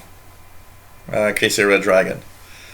MDK2 says his dad subscribed to Sky Telescope for decades. Yeah, it's a great magazine. It's really interesting for any amateur astronomy curiosity buffs. It's really, really good. And that's true. Like David in Barcelona says, meteors, when there's some meteor activity, meteor showers, there are some, they ionize the ionosphere a little bit, and some amateur operators actually will have contacts through these satellites, for sure. So that is pretty cool, and it's meteor scatter. Yeah, but I'll put you a fast load moderator here if you want. There we go. Like that. We never have too many moderators. Yes, there's another show tomorrow, Andrew, at 2000 hours Universal Time, 4 p.m. Eastern, shortwave show. We're going to talk about the amateur radio bands and what you can hear there, and the propagation of each band, and the interesting stuff that comes with that. So pretty cool stuff. So tomorrow, 2000 hours UTC. Yes, another show. And that one will be on the shortwave channel, of course, because this one is on the VHF, UHF one. So cheers, everyone, as I'm finishing my first beer of the night. So you're watching a special VHF, UHF show focused on listening, tracking, receiving satellites in orbit with radios. And yes, you can do that. And no, you do not need to be, a scientist at NASA. You do not need to have necessarily, couple $1,000 radios. You can do it with a cheaper scanner radio. And as I will be demonstrating and trying to post a few videos here, you can even do it just using a cheap $10 SDR dongle. So that's pretty cool. And talking of two shows, you know what? Brett Wayne saying 2 shows, cool. I will be, of course, going with these shows up to about the end of June. I will take about a, of course, taking I think about a month off, the month of July, with no shows. But I am seriously thinking of having a every week show on Fridays for radio, and a once every 2 week show on Saturdays. That would mean that 1 week out of 2 would have 2 radio shows, and 1 week would be just one. So Friday night would always have a show. And the reason is I'm actually in a very serious mode of what am I doing exactly. Yesterday I was having my From the Couch show with my nephew and everything, and the way monetization is going is that what gives me more monetization off of YouTube is really my Windows channel. That's the main thing. That's giving me 80% of all my money. And it's crappy. It's really crappy lately. But that works with mostly with the videos that I post. So what I was thinking of is doing less computer shows live, but doing more radio shows live. Because this community, even though the YouTube side is not, doesn't give me a lot of money with the shortwave channel or this VHF channel, you guys are very generous in the donations compared to the other channels. So my thank you gift to you guys because of that, it is simply that you guys are more generous, so you guys should have more radio shows, because that's the way things are. The Windows channel guys are not very generous in general. I have a little bit of people donating that are very nice, but if I compare that to here, it's nothing. So I was thinking, kind of, well, I'll lower the number of shows on the Windows side. I'll concentrate on making, videos to help everybody with their computers and the technology, because that's the main thing that helps me. And they'll still have videos to help out, but live shows will be concentrated more on this channel and on the channel, well, on the shortwave channel mostly. But I'm really thinking of increasing the output of radio channel videos. So probably in August when I come back, we probably will have a Friday show every Friday. That will be shortwave and sometimes VHF, UHF, depending on what I have to talk about. And a show every 2 weeks on Saturdays. So I'll increase my output of radio stuff. I'm also thinking about, I don't know, some kind of live show for newbies of the radio. So, so that's going to be it's going to be interesting to see. And we'll, I'm going to reorganize everything with this. So, hey, we've been on already for an hour and 36 minutes. Time does fly when you're having fun, I can tell you that. And, yeah, well, PLF, one of the things that will happen with shows for every Fridays, for example, one of the things I've been thinking about was maybe sometimes they'll be a little shorter because I don't have the power to, keep it up. But I would probably do some of these Friday shows out of somewhere in a park, or different places outside, as long as the weather permits, and up to the winter time. And the winter time, of course, will be inside. But all sorts of things like that. For one thing, for sure, I want to do a live show from Perry Island. That's for sure. Now, I haven't been, it's funny, we're almost in June, and I have not been to Perry Island yet. Last year, I think it was like the 5th of May, or 5th of May, or 12th of May, something like that. First time that I was at Perry Island with my radios. Weather's been so crappy here that it's, impossible. And the only couple of days that we had really nice weather, I was working too much to be able to go to Perry Island for the expeditions. So anyways, I will of course do GP5 stuff. So yeah, KC Red Dragon, by the way, Meteor M2 has a different output. It's a different type of signal that's coming out of it, by the way. So you are watching our live show from Montreal, Quebec, Canada. My name is Gilles, and hope you are enjoying. And you know what? I'm going to actually take my second beer right now. So I'm having tonight some beer by the same company that makes the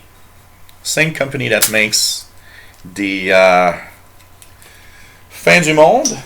This one is Don de Dieu, which is kind of a gift from God, basically. So pretty cool to see everybody here, as usual. And let me just fill up my beer. Here it goes. So yeah, it's 137,900, right? For Meteor M2, I think. And you guys in Europe, should actually hear it. Yep, it's just on the Atlantic Ocean, west of, in just smack in the middle, west of France, in between Portugal, Spain, and Ireland. So it should probably, for most people in the UK and Spain, Portugal, even France, you guys should probably get it. Meteor M2. So it's broadcasting over Europe right now. So N2YO.com is a great place if you guys want to track satellites and have no software to install or anything. It's pretty cool for that. Okay. Let's check out what could be interesting in satellites right now. So, one of the little things also I want to say here, it's that it is interesting sometimes to just tune around. Sometimes I will not even have a computer running with software or anything. What I'll do is I'll just start tuning around, starting at 136 megahertz, for example, and put myself in upper sideband if you can, if your receiver can do it. And the reason why is if the reason why is simple, is that in upper sideband, because the threshold to hear a signal gives the possibility to hear much weaker signals, and upper or in single sideband, you often hear something that if you were in FM mode, you would actually miss because it's too much in the noise and your ear doesn't hear it. But in sideband, a signal that could be in the noise will actually come alive and you'll hear something.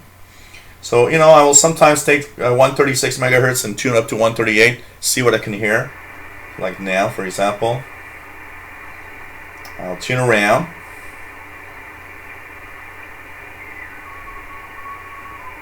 For example, I hear something here. How would you know? Okay, and that is a question that is popping to the mind of maybe some people. How do you know if what you're hearing here is a satellite? Now I've got a tone here on 136.207, kind of very wobbly tone.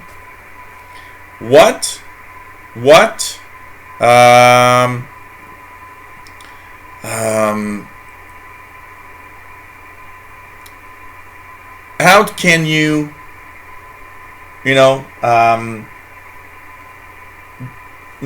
that that's a satellite or not?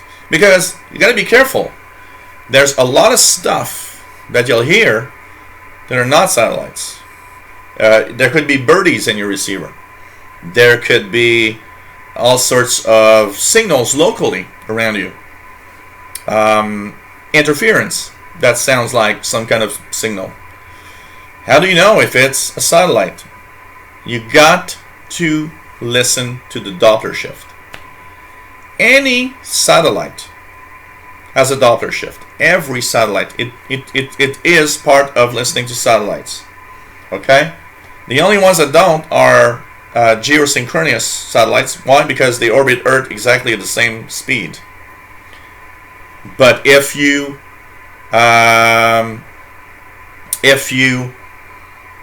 listen, so now I'm listening to this, I know that's not a satellite. And you might be saying, okay, but how do you know that? A Doppler shift shifts the frequency. I'm in upper sideband, so the what I'm hearing now, the tone should change. It should change regularly. So it should like go, not as fast as that, but pretty fast. Fast enough for you to notice it.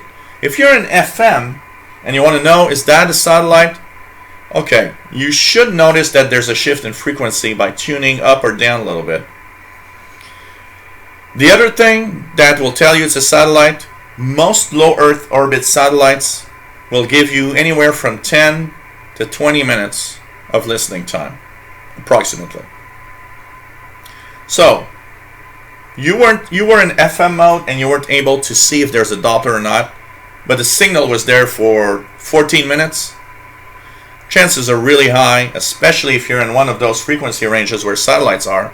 Chances are very, very high there was a satellite around. That's what you heard. Now you can do some Googling and find out what satellite it could be by inputting the frequency and everything and doing a little detective work, using one of the software like Orbitron here to go around. But one of the things that you need to know is that the usual time for most satellites, okay, to orbit Earth is around anywhere from 90 to 120 minutes. depending on how high it is. It's not always something that will work, because sometimes you have a good pass of a satellite, the next pass is too far away.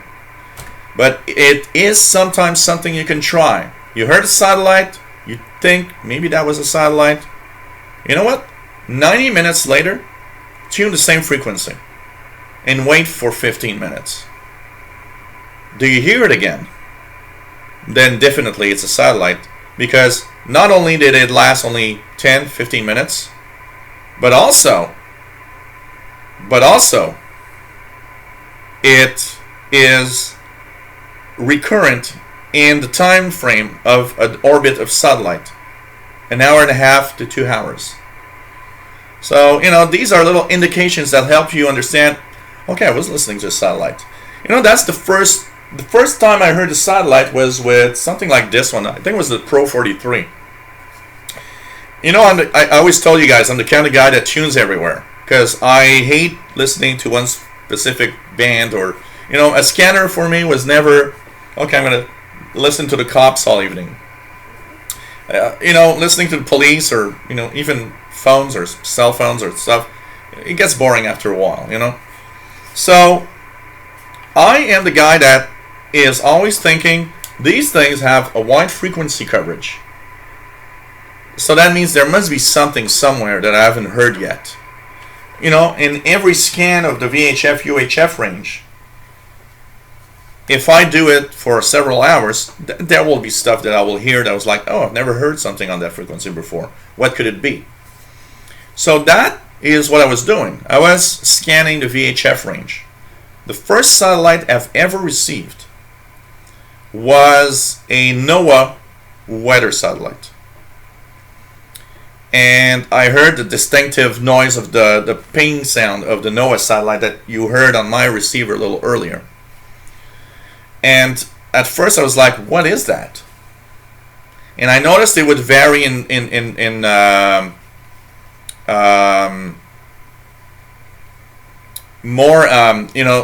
vary in strength. It would be a little stronger, a little lower. It's like if something is moving. When you listen to a mobile signal, it's moving around, goes up and down, and nothing else. And I continued tuning. And about an hour and a half later, while tuning around, I heard on the same frequency, once again, the signal. And I was like, what is that? And I remember that was the beginning of, it was one of the first times I had the internet at home. And I remember I started going through the internet and looking at, okay, what could it be? Also, coincidences sometimes happen. I remember I bought a copy of Monitoring Times, and they had a special article on listening to weather satellites.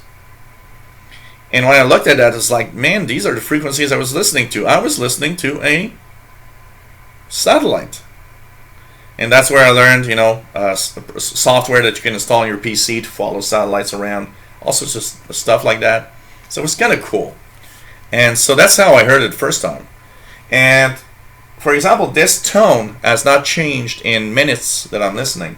This is not a satellite, it's obvious.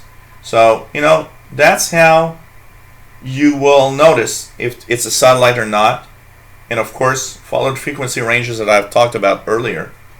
It is pretty much how you will get, the different stuff. And know if it's a satellite or not.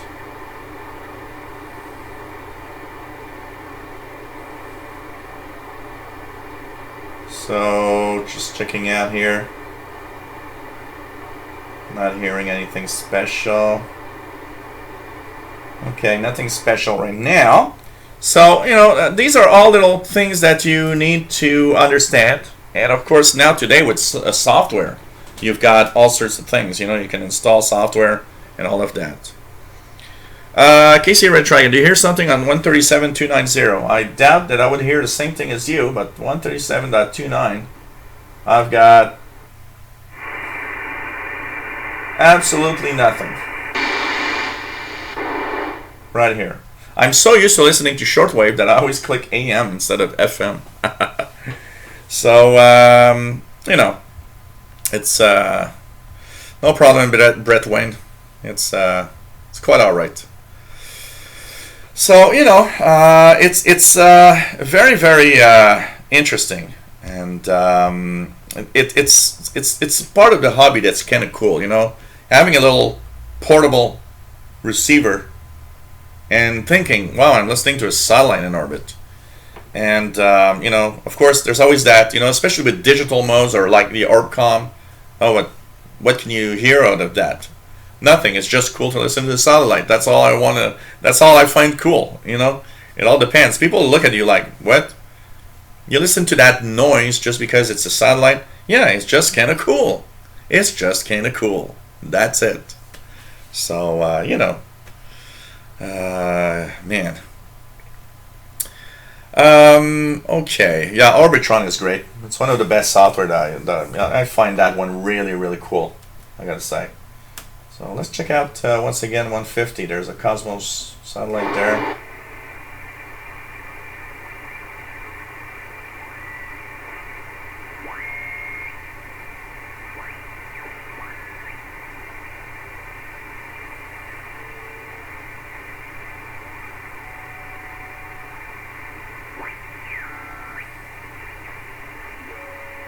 There's less and less Cosmos satellites around 150 megahertz now that are still in operation, but there's still some. So let me just check some of the sats here. Okay,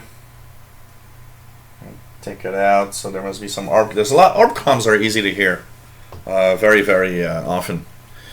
David, make it more like 10 minutes than 20, Joe. Yeah, in general, depending on the setup you have.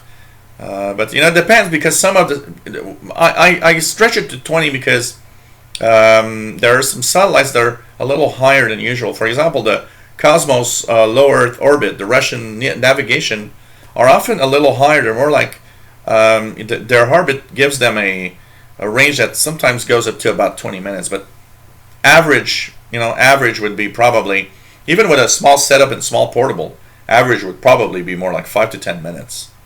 Of possible time of hearing it. So as you say, you've got often 7 to 8 minutes, depending on the setup, of course. Yeah, that's true. Hey, Mark Bando, nice to have you here.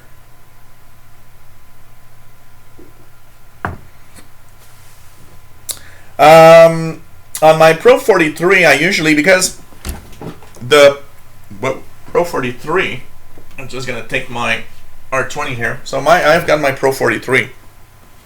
That I actually like. It's a nice scanner. I use the same antenna that I've bought here. So usually my Pro 43, I use this extendable telescopic antenna. Oops. I just popped it out. Oops. I need to... It's getting worn out. I can tell you that. I've used this antenna so much that it's getting really worn out. I need to buy a new one. I need to find on eBay a place to buy a new one. So anyways, this is the telescopic antenna that I use, that I can stop popping out sometimes. And maybe I'll use some, glue it a little bit or something. So this antenna is amazing. This is a 30 megahertz to 1300 megahertz, I broke it, telescopic. And I need to buy a couple of these, because this one's getting really worn out. This one is like at least 20 years old. And this is what I use with all my receivers, because this one is BNC and all of my scanners are BNC. Because it is amazing, and you can actually change the length of the antenna, which means you'll change the resonance. So when you're listening to 800 megahertz or 2 meter band or so on, that's pretty much what I use. I rarely use the rubber duckies because they're okay, but once you get something better, you notice that it's not as good. One thing that I can show you that I also like to have, sometimes there are antennas like this. This one is a 2-meter band, 70 centimeter band, amateur band only antenna. It works for all frequencies, but this one is, I bought it on eBay, and this one actually has an amateur band. Basically, it's made for amateur band. So I bought a few of those on eBay from time to time, and that's pretty much what I will check out, basically. So sorry here.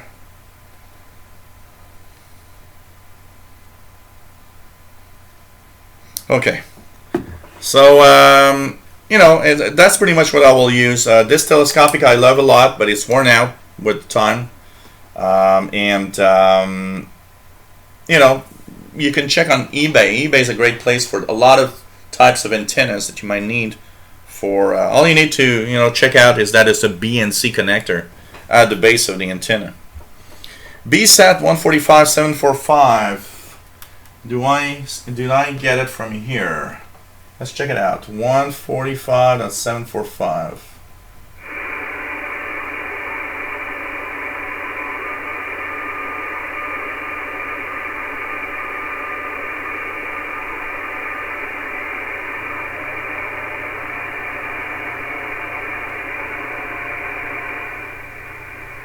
I do hear something on 145.744.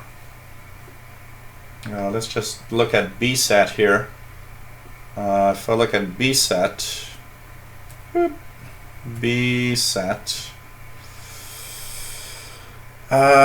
yeah, that's interesting. I don't have the VHF frequency. I've got 436, 436 digital mode. I don't have the 436.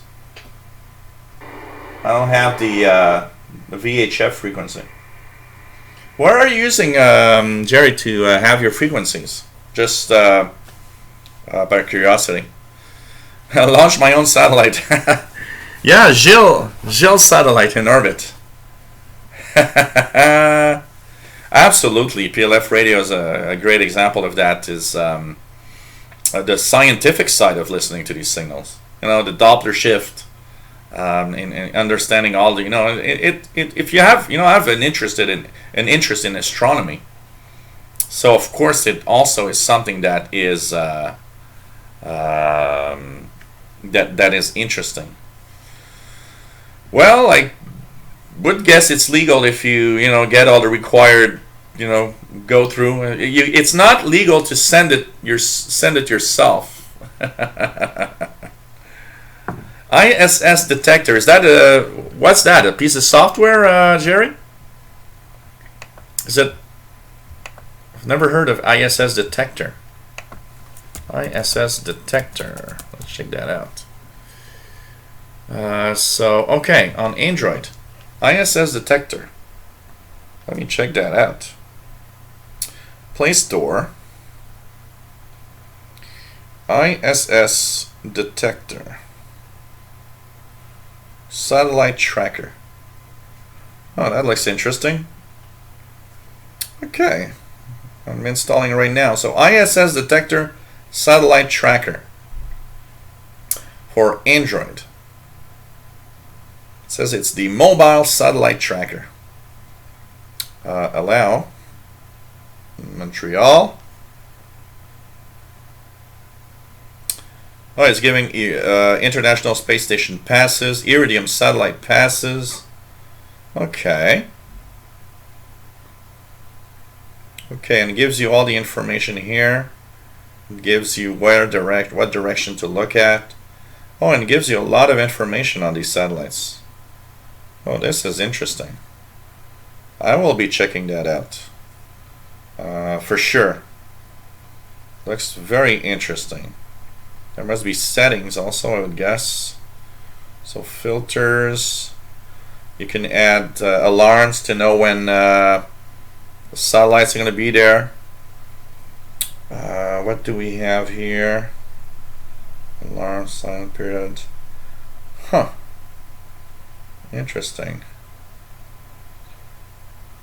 I'll be checking that out and making a video about it. For sure. ISS detector. Huh. We'll be checking that out. For sure. Thanks for the input on that software. And it's pretty cool. So what else do we have here? Okay, buy the full version. That's the one that has more satellites, I guess. How much is the full version, the Pro version? I was going to check it out here.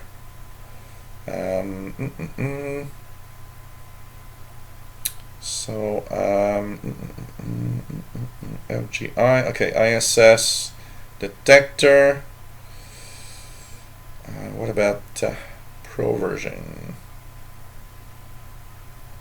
Oh, extensions. Available in extensions. Oh, okay, yeah, there's combo package. There's Comet, Planets. Wow, there's a lot of stuff, even amateur radio. So there's all sorts of packages that you can add to it. So famous objects, amateur radio, satellites, Comet, Planets, combo package. For $2.99 you got the combo package, which is all the extensions together. Oh, that is nice. That is really nice. I will be getting that. So here we go. And it's not going to cost me a lot because I have credits in the Google Play Store. And here we go. And here we go. I've purchased the full package. And now we got amateur radio satellites and everything. Oh, this is cool. Yeah, select satellites. Thanks for the suggestion, Jerry. I've purchased the full package. I'll be checking it out. So, well, here the full package was $2.99. Combo package full was $2.99, Jerry. So, I don't know, maybe it's on sale or lower than it was before. So, pretty cool.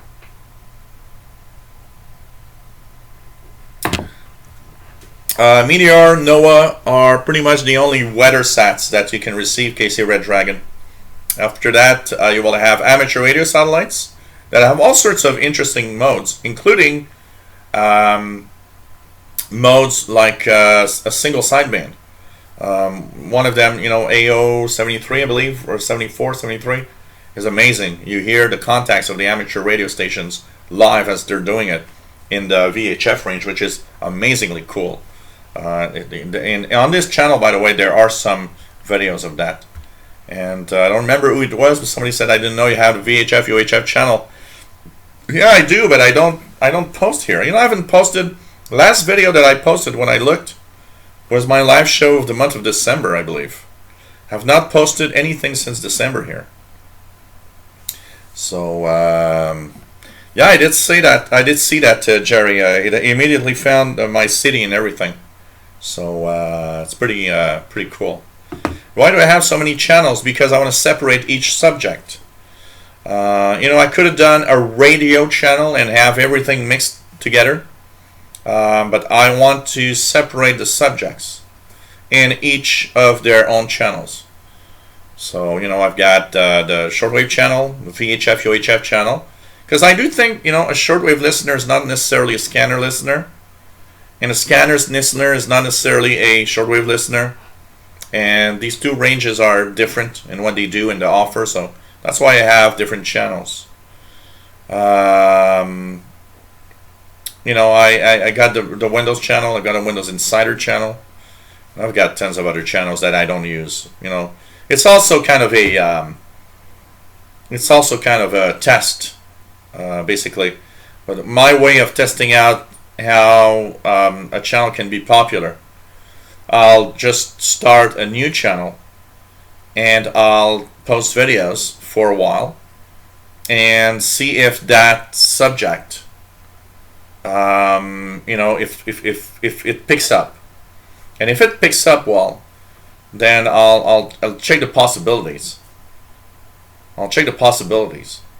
And basically it's the way that I find out if a channel is worth continuing or not. Now, of course, the shortwave channel, that's kind of, a big hobby for me. So the shortwave channel, even though it is surprisingly popular for what is a small audience, shortwave radio, and it's worth continuing. And it's mostly also something that I continue because I just love shortwave radio and want to share with everybody. The other channels, the Windows channel, I like computers and everything, but those are the most popular. Those are the most popular of all. My Windows channel is the most popular of all my channels. I just reached 30,000 subscribers, 12 million views this week. So and it's increasing at a very fast pace. So that's my most popular channel of all. But I've got others that I've tried. I've got a Linux channel. I've got a Android channel. I've got a iOS channel. I've got I've tried different things just for the fun of it. And if I see it's not worth it, I just I either delete the channel or I leave it there. Often I leave it there. It's like there's still views and stuff. So here the channel for my official Windows 8. So that's my Windows channel, and it's trial and error a little bit, and but at some point you learn that when you have too many channels to take care of, it's impossible to deal with that. So you concentrate. Well, I'm not going to share the Linux channel, Bobby. It's too crappy. Maybe if I do something with it, but I'm not doing anything with it. So, well, you can't be hearing NOAA on 146.0.0.0 USB. Isn't that kind of an image or an overload of something, Jerry? 146.0.0.0, or somebody's rebroadcasting it? NOAA 17. It can be on 146. That's an amateur band. Yeah, that's the object with that is that it's to try different things, try different ideas that I've got. I decided to be a YouTuber, so of course the idea behind a YouTuber is to try different things and see if you if it becomes popular or not. And that's pretty much the way I work. Is it getting popular? Is it working? Is it not working?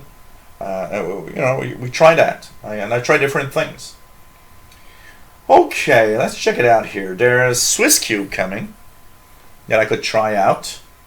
Let me just check here in my list. What else do we have? It's already 6 p.m. So we've been on for 2 hours already. Okay. We could be trying out. Okay, Orbcom, FM, Cosmos. Let's check out what's coming up here. Cosmos CO58. That was a low one. KS1, Cosmos. A few Cosmos satellites. It's sad because there's not a lot of satellites that are passing by that are really cool right now. And I hate that because it's, when you're doing a live show, it'd be fun if all the cool ones were passing by. So yeah, NOAA 17 is deactivated, by the way, Jerry. If you go on the, there's a real good page for that, by the way, which is the Weather Satellite Status Report, which is updated every week.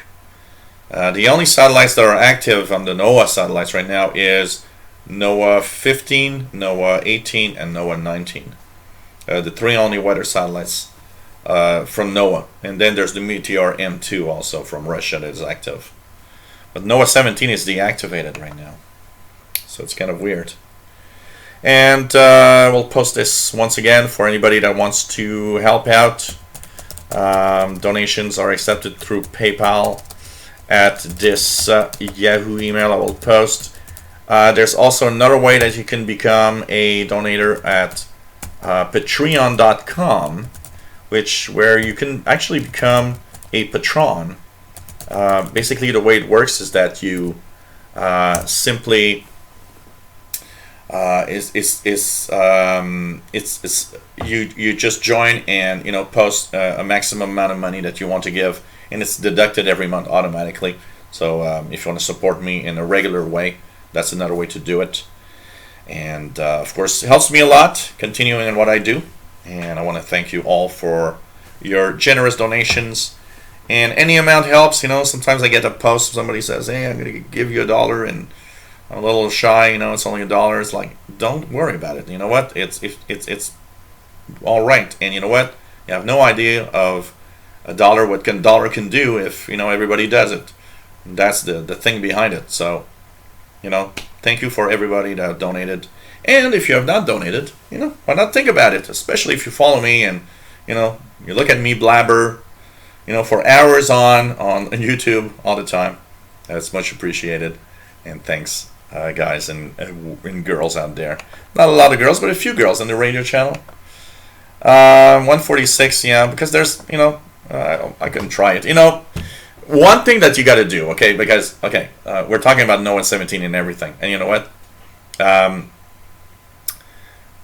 Sometimes, you hear somebody, well, try this frequency, try that, and I'm going to try it, because one of the things that I've got nothing on 146 megahertz, but one of the things that you got to, understand sometimes, and it comes back to you regularly, and one of those things that comes back regularly is you're sure that you won't, you're not going to tune a frequency range because you're sure you ain't going to listen or hear anything there. And somebody tells you, yeah, you should listen because there's something there. And you're convinced that it's impossible.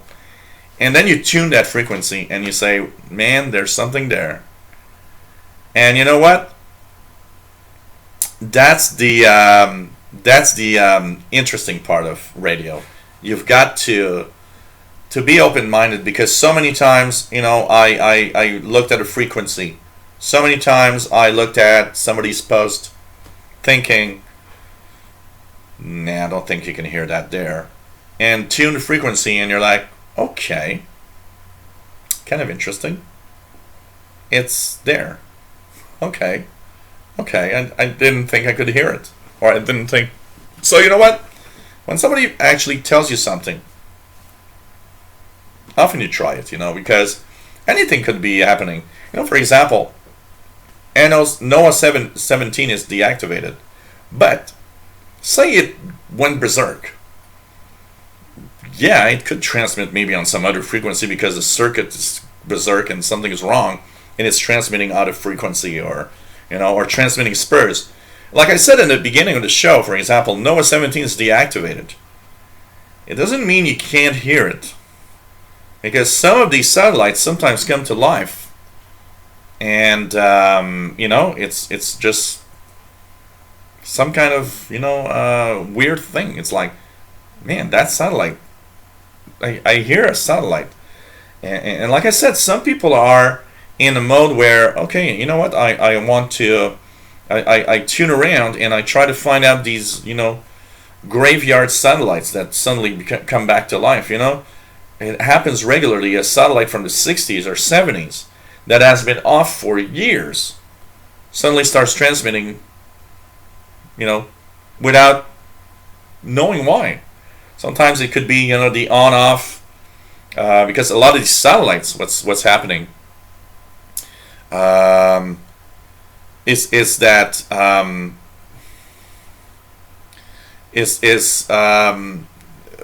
that they turn them off, but the batteries, often the batteries are dead. On board on most of these satellites, you got solar panels. You also got a battery. The reason why is because when that satellite goes into darkness, it still needs to work. So usually the solar panels are there, but there's a battery that keeps charged, so that in the darkness it still continues to work, and it recharges again when it's back in sunlight. But a lot of these satellites that fail, often it fails because the battery fails. And now they will work with the solar panels in full sunlight and stop when they get in darkness. But sometimes that on-off thing, which was not meant to be, makes the circuitry go berserk or the electronics go bad. And then the satellite does all sorts of weird things. And so there's a lot of satellites that go berserk. The example that I gave at the beginning is that NOAA 9. And NOAA 9 is heard sometimes. Even if it's decommissioned, it is heard sometimes. And it even interferes with the actual NOAA satellites from time to time. And they decommissioned, they turned it off. And usually when they turn it off, and like PLF radio says, for NOAA 17 is there still the beacon. Usually when they turn it off, everything's off. So there's no way to receive anything out of it. So that's something that happens. But you know what? The satellite might go berserk. Space is a harsh environment. Hot, cold, being in sunlight, being in the darkness, all of that has a toll on the different components. And at some point, it just goes bad.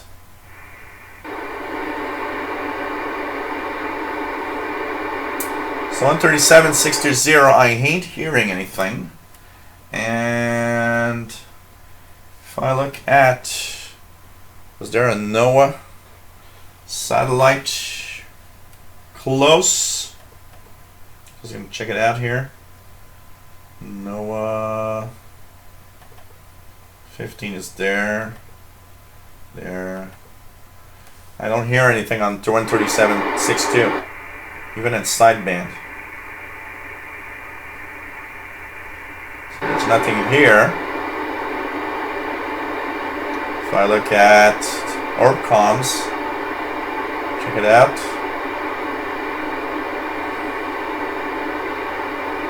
That's very surprising. I'm not hearing an Orbcom also. I need to check something here to make sure it's all right. Yep. So it's the fun of it. So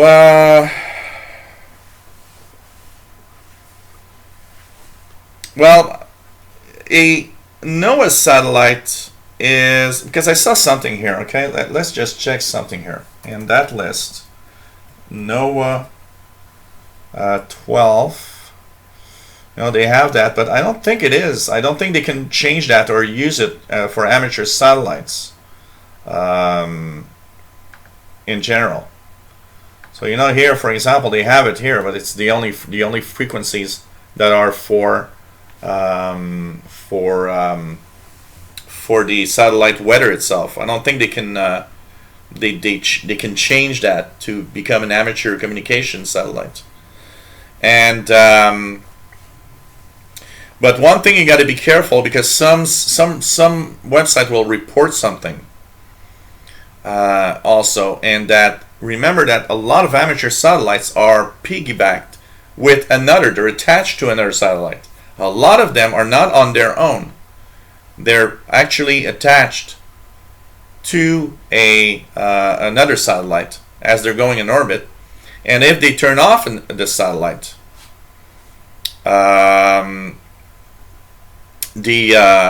what happens is that some of them, and we've seen it with the Radio Sputnik, the RS satellites from Russia that were amateur radio, and I loved those, and it was sad when it happened.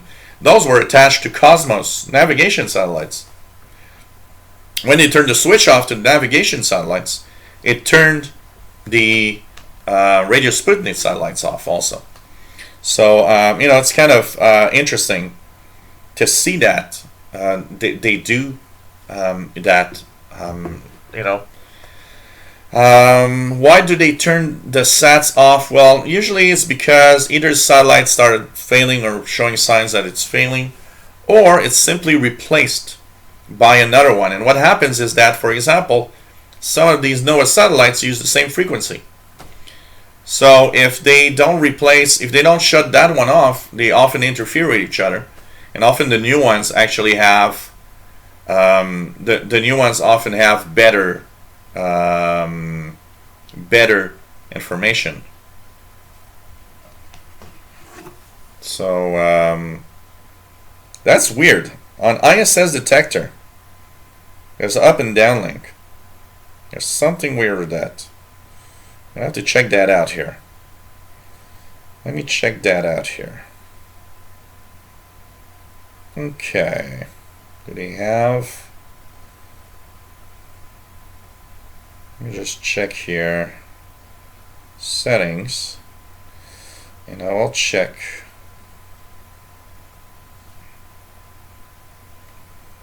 Okay. So I go here. Let's start again.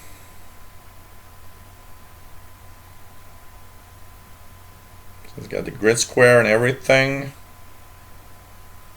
Armature radio satellites. Select. I'm just going to check here because N.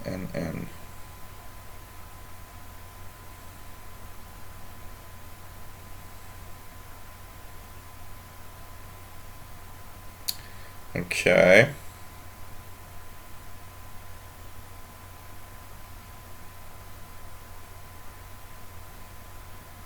Let me just check that out because this is weird.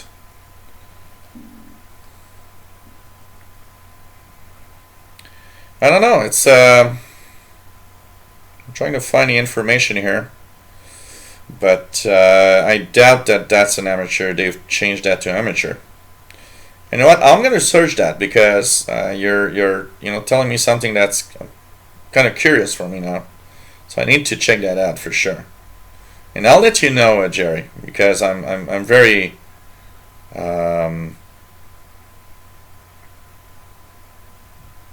very curious at that. And if I look at NOAA 17 and look at what that can bring, NOAA 17. Now here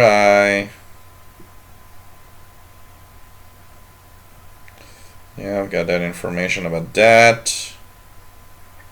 Because I don't think so, but I'm gonna check it out because I'm really wondering, and you piqued my curiosity here, so I'm gonna check it out, and I'm gonna come back to you, Jerry, about that for sure. That's the thing, Casey Red Dragon. I'm looking at amateur satellites, and a lot of them are not passing by right now. So I don't have a lot of, Oh, here's a CubeSat, CO58. Coming back. So CO58, which is the one that I heard a little earlier. Let's try it again. CO58. CO58, which is on 437, 465 with its beacon. That's an amateur satellite. So CubeSat Oscar, let's put in CW.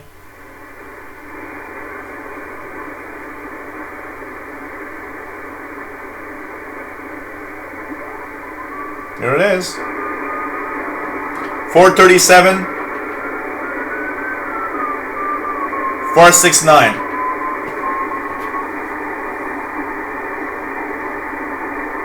So this is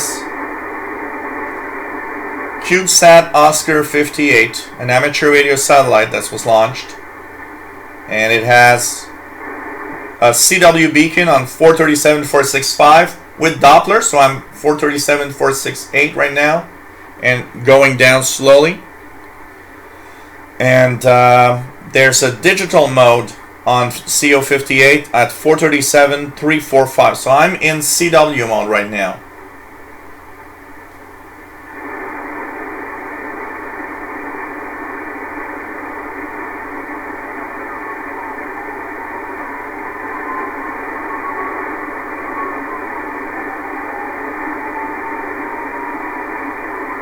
I don't know if you guys can hear it. It's faint in the noise, but it's there.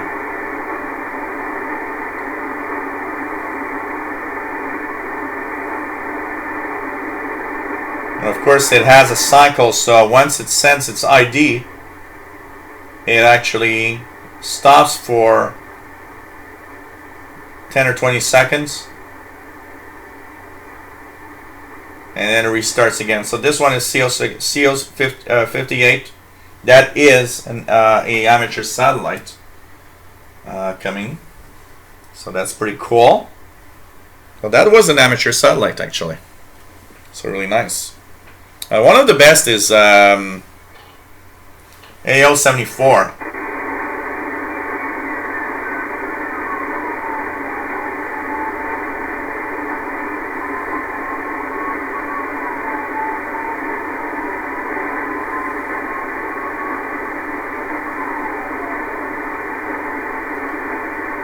This is very faint, and you know this one you need single sideband or else you won't be able to hear anything for sure.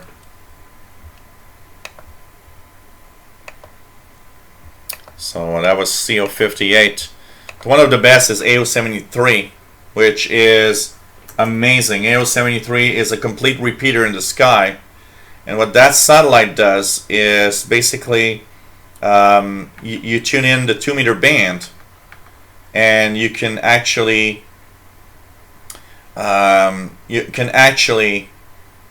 just it's FunCube 1 AO73, and it's you can listen to the single sideband or upper sideband signals on the 2-meter band, 145.970 to 145.950.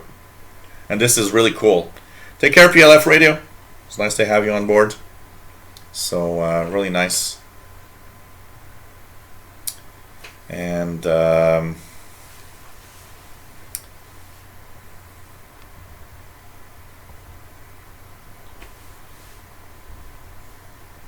we can watch till 8 p.m. Brett Wayne. So let's check out AO73. What the hell? Somebody's calling me. Okay, sorry. AO73, what is the time that it's going to come by? Trying to find if there's a interesting pass at some point. So AO73, you know what? In an hour and a half, it's going to be, that's pretty much it. In an hour and a half, it's going to be, it's going to be over me. So like, why can't we pick up the NOAA Ghost satellites? Because these are in geosynchronous orbits. So the difference is, what we're listening to here are LEOs, low Earth orbit satellites. Typically, a couple of 100 kilometers over our heads, 300, 400 kilometers over us. GOES satellites are geosynchronous orbits. They are 22,000 kilometers far away because they are orbiting at the same speed as Earth. So they are so far away that now you need very specialized equipment. You need a dish in order to receive their signals. It's not impossible. I mean, if you got the equipment and you got a dish, some people are okay and can, yes, do listen to those. But for most of us, like here, it's not possible. Oh, this is cool. Hey there, St. Joseph 74. Nice to have you here reading the assembly instructions on his new 2-meter Yagi to be used on field day. Cool. Cool. That'd be interesting. That's fun. Fun projects, actually. It's kind of some very fun things. And so, I love field day. Field day is, for me, a great example of how the amateur radio community can come together, basically, and simply help out in emergency situations. So it is amazing, and I love that. It is quite cool to have field day. It's one of those things I love listening to. If I'd be an amateur operator, I think I'd be participating in field day for sure. So yeah, but I would guess I don't think that Casey Redred. I don't think that there's any specialized software or anything needed. If it's like the NOAA satellites, I wouldn't be surprised that someone somewhere might have the software to decode it. NOAA 18 and NOAA 15 coming apparently, so let's check it out here where they are at right now. NOAA 18, yeah, NOAA 18 coming up for a really good pass of Montreal too, and NOAA 15 also pretty good further back. So let's put it on NOAA 18 and put it on the frequency of NOAA 18, which is, I believe, 137.100, if I remember well. So here, let's put it in this one here. Let's try to find NOAA 18 here.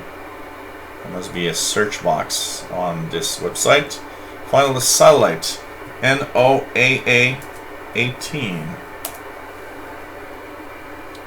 and see what it finds. So here we go, 137.100.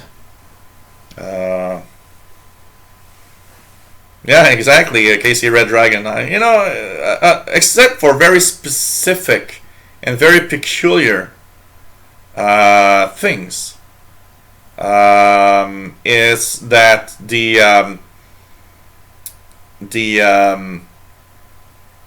most of these, are possible to decode with software. There's no real proprietary or anything special in general in these satellite modes. So you'll be putting a VHF station on the air, St. Joseph. Nice. Yeah, cool. I want to see that. Really nice. Yep. Old dish antennas could work very good. Absolutely. Absolutely. So ISS will only be sending bursts of data for me because I have the packet BBS up, but there's nothing much more than that I'll be listening to for the International Space Station.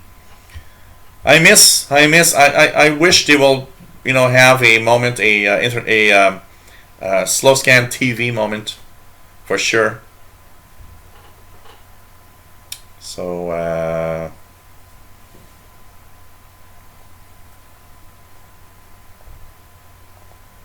can you unban a person? That's an interesting question. I would guess if you go back on their post, Bobby, if you go back on their post, okay, let me just see here. Yeah, you can click, well,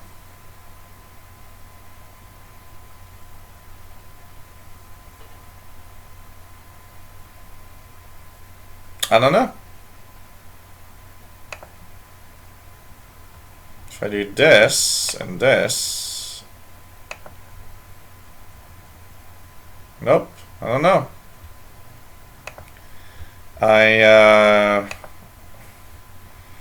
I just saw what happened, and yeah, I don't know.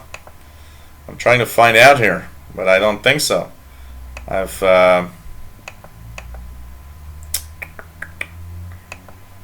just checking out, and I don't have the possibility here.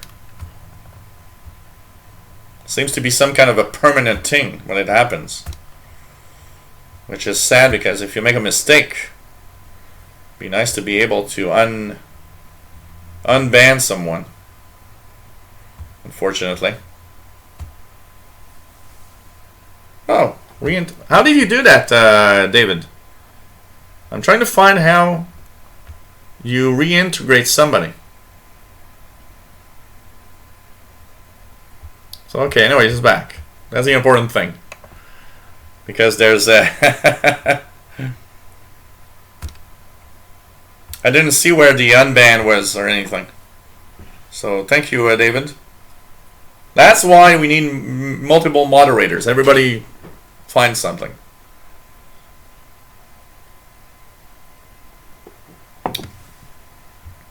And you know, it sometimes happen. I remember sometimes I'll do something, and you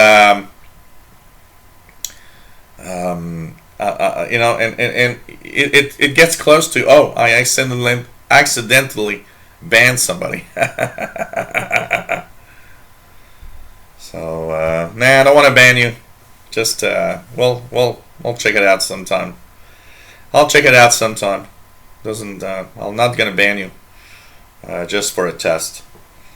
LNA means low noise amplifier, KC Red Dragon, and that is what is often needed when you want to have very, very weak signals, especially from, for example, the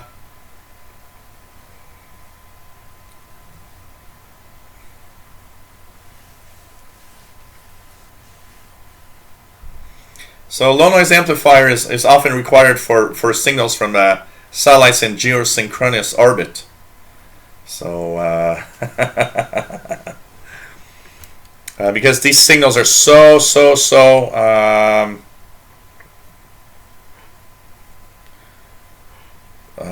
some signals are so weak that you really need some very, very low.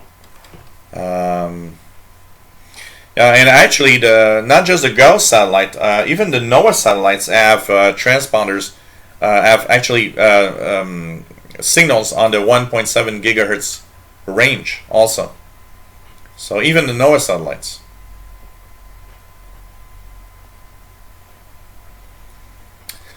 Yeah, or a very you need a very wideband receiver. So either an SDR or a really a good wideband receiver like this ICOM here that goes. This one goes up to 2 gigahertz. Basically. So no, they transmit a different type. Well, I think they do transmit an image, but they transmit in a different type of mode. On 137, it's APT. On 1.7 gigahertz, it's some other mode that I'm trying to remember, but it's different. But I do think it's the same image in a different way. So you know, it's kind of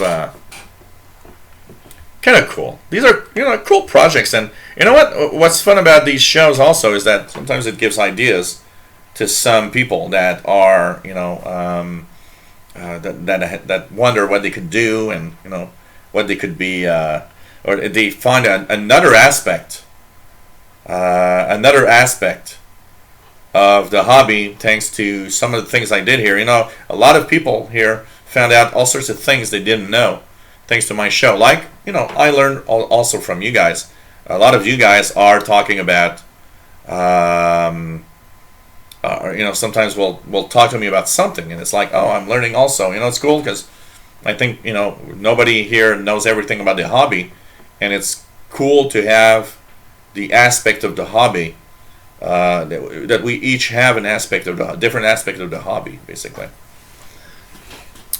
3,000 for the R8600. It is a nice piece of equipment. I did see a very nice video the other day of it working. It's a very beautiful rig.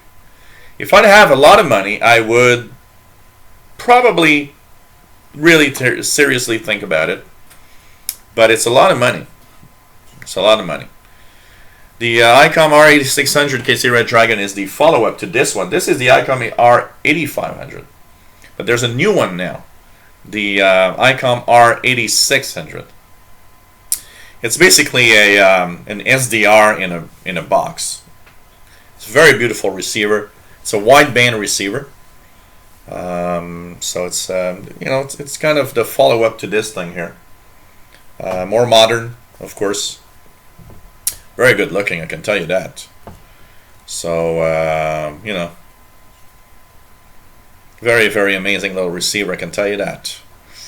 So let me just yeah, well, you know, high-end receivers. You know, this receiver is a $2,000 radio. It's I paid $17.50 Canadian for it. So, you know, do you think I could make my own weather radar?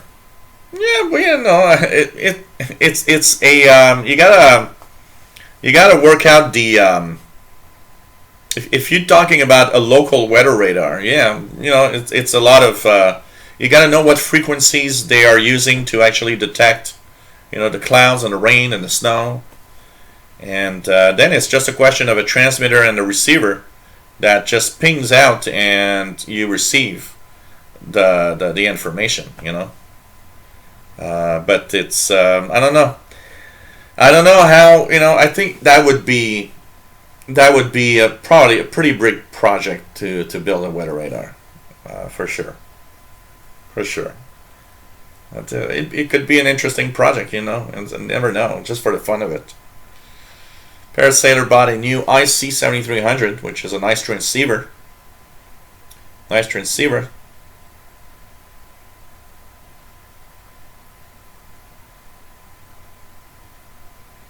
When I'm not a poor student anymore. Someday, Raptor, that's why you're going to school. Someday you'll have the cash. Well, I gotta say, Brett Wayne has a point that is interesting here for one thing. At $3,000, I would seriously think more about a transceiver, because I would have already 1 foot into the amateur radio side. And it probably would be what's missing for me to go into being an amateur radio operator. But I gotta say, at $3,000, that's a nice piece of equipment. It's a wideband receiver. It's very beautiful. But I gotta say, I also would really seriously think more about a transceiver.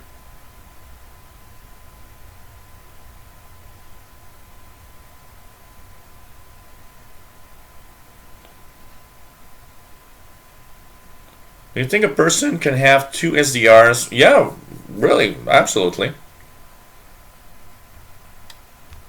Yeah, Bobby, why not? I could, I've got 2 dongles, 2 SDR RTL dongles that could be used. One could be used for a specific task, and the other one used for another task. I've got the RTL dongle, I've got the ephedry SDR. So technically, I've got 3 SDRs available here right now, and they could be used, at the same time doing different things on different computers, because your computer is going to make use of only one at a time. So you'll have to have more than one PC to have it working, but you can have several SDRs.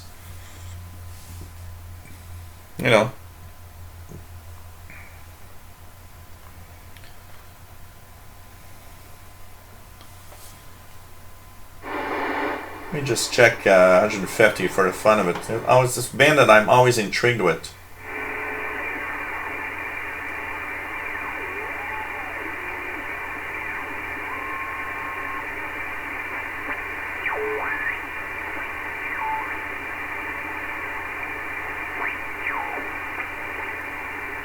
I haven't heard a Cosmos lower orbit satellite in quite a long time.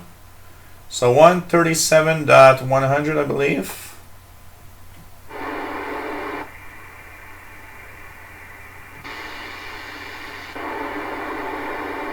For NOAA 18. Yeah.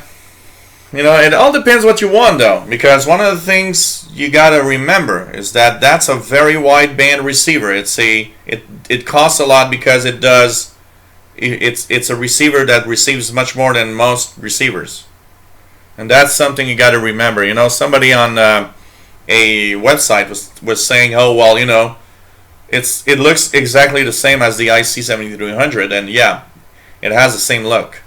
It's not the same thing.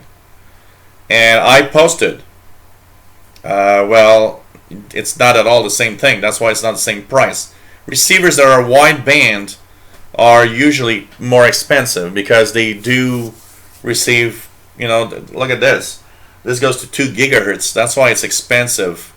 It's not the best shortwave radio I've had. My Kenwood R5000, when it was in top shape, actually was a little better than this. Yet this is a good shortwave receiver. But I bought it for the wideband capability. I wanted to have what could be the best VHF, UHF radio that I've ever owned. And for that purpose, this does it. But to do that and to be good like it is on both shortwave, long wave, medium wave, VHF, UHF, there's a lot of circuitry in here and it costs a lot of money. It costs a lot of money to do. So the ICOM R8600 is a receiver that costs a lot of money to produce because of its capabilities as a wideband receiver. So, you know.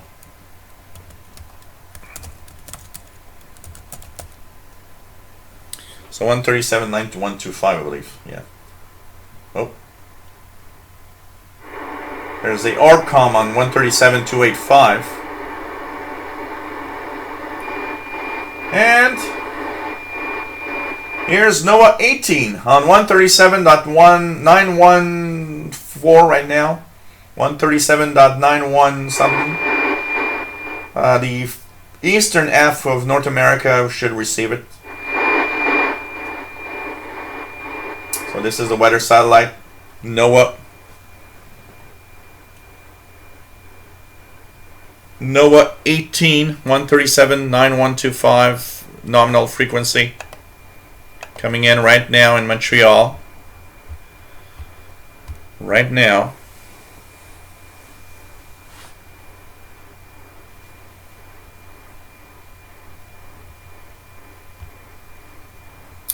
Yeah, the ICR 7300 only goes up to 70 megahertz or something. The 8600 goes really, really much higher. The 8600 goes into the gigahertz band. I don't know if it's 2 or 3 gigahertz, but it's a very wide band receiver, like the 8500.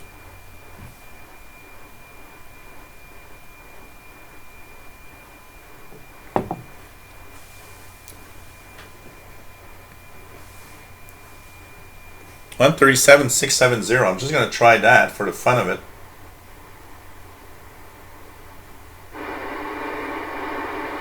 Remember, you might be hearing KC Red Dragon ORBCOMs. ORBCOMs are different. They have a different type of signal, but it's kind of a harsh digital mode. And these are ORBCOMs.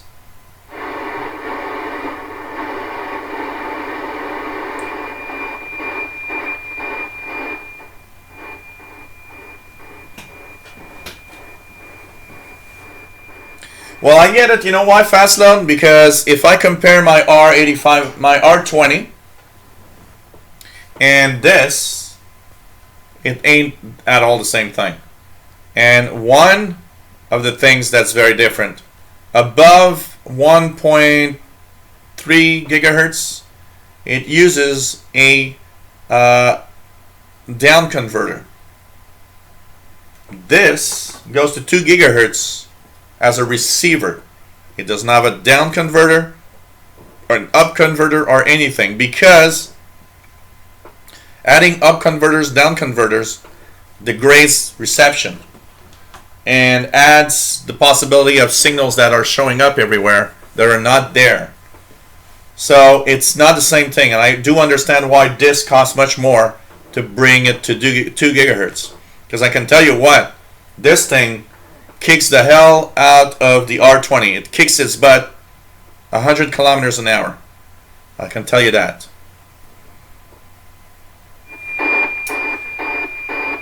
Well, KC Red Dragon, you might have ORBCOMs. Are some ORBCOMs, a lot of ORBCOM satellites, which are on 137 megahertz range. So you might be hearing some ORBCOM satellites.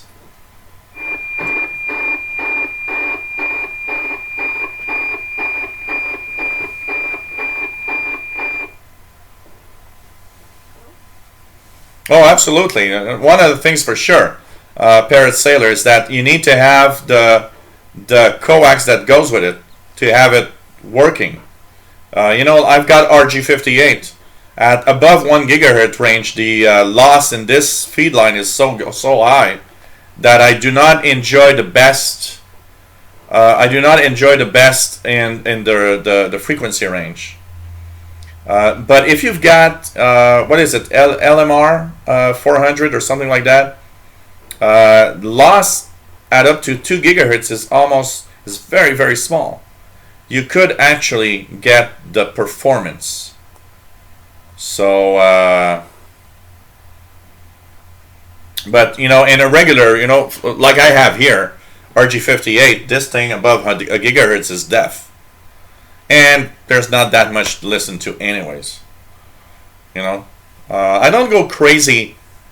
I don't go crazy above 1 gigahertz anymore. That's a very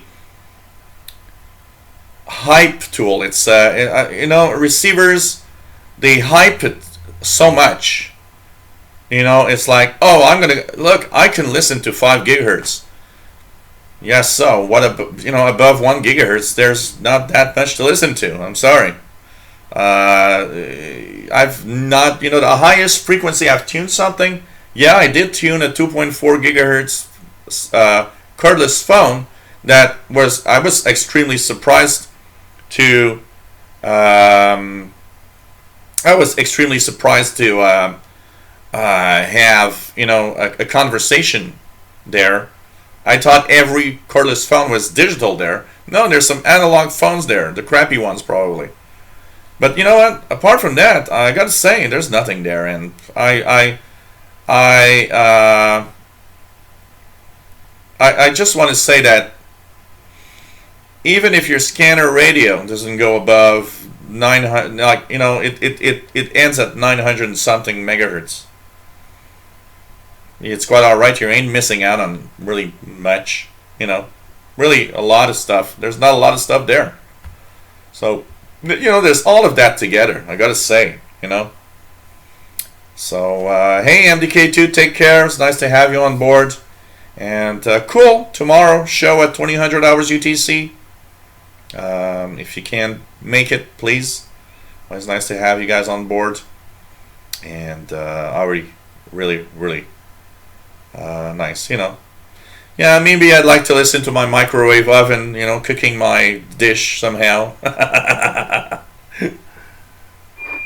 But it's a marketing tool. It's a marketing tool. I like the R8600. I would if it performs well, it's nice, I would buy it, but I would not be buying it for its range. It's completely crazy at some point, So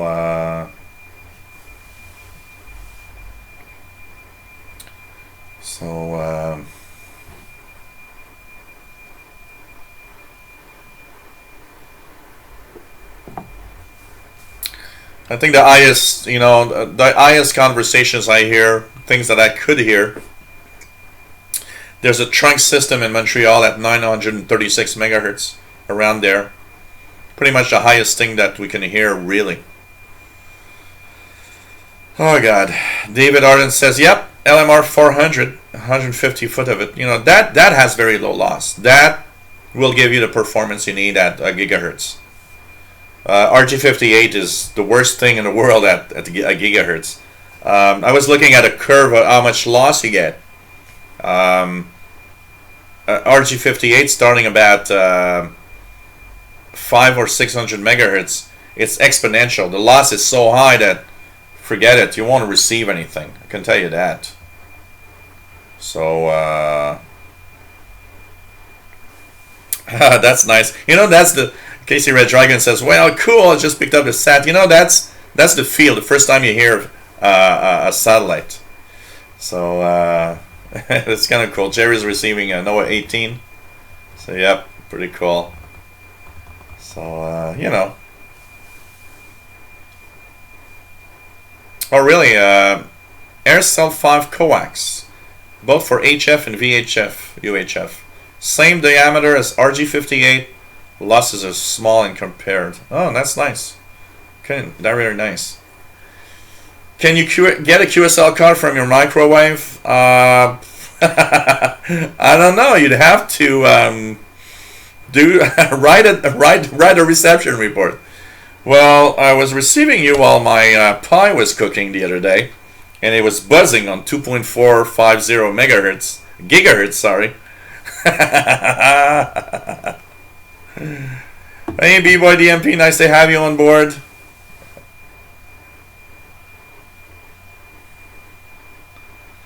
So,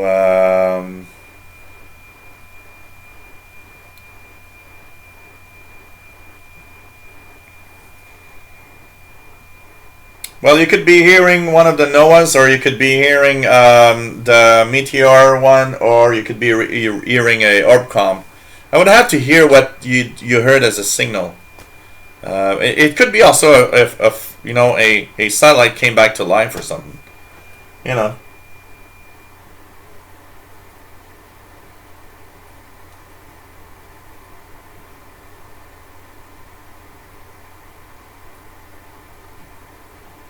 Just looking here at what's available. Still hearing the NOAA 18 satellite, and NOAA 15 just making an entrance here also. So sometimes, you know what, I do have little RTL SDR dongles, and those don't have shortwave anyway. So yep, I do listen to VHF UHF on those dongles. Yesterday I did for a few hours yesterday morning, and just for the fun of it, and also I was trying satellites, and it's kind of cool. So yeah, does it like this, KC Red Dragon?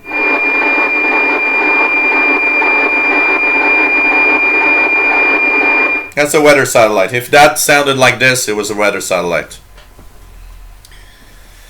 So yeah. So anyways, yeah, with the little dongles, I do from time to time. It's kind of cool. Actually, you know what? I've even I would say I've even found a interest in that in a sense, because what happens with a receiver, you know, like it's really nice to have these things, you know. But one of the things that's missing here is that if you're tuning around, you can be missing out on signals because you don't see them. And what's cool with a RTL SDR and any SDR that has VHF UHF range is that waterfall where you see the signals appear here and there. And it's kind of cool because you are listening to something and then you see a spike here and you just click and you listen to that. You see visually there's a signal there, and for that it's amazing. And I gotta say, it has that little edge that makes it more appealing than just tuning around, searching, and not really knowing what's around. It really was a signal on and off. You know what, the KC Red Dragon? It could be a satellite that just went berserk that was transmitting something. There's so many things. Oh, okay. There's one thing that I gotta say, KC Red Dragon. Now you're telling that. It could be an Orbcom. There are Orbcoms that are on and off. So data burst off, data burst off, data burst off. That could be an Orbcom. I was forgetting about this, but there are some Orbcoms that are on and off type transmitting. So that could be an Orbcom. I wouldn't be surprised. There were many Orbcoms over Europe when you asked me earlier. So I wouldn't be surprised. That could be.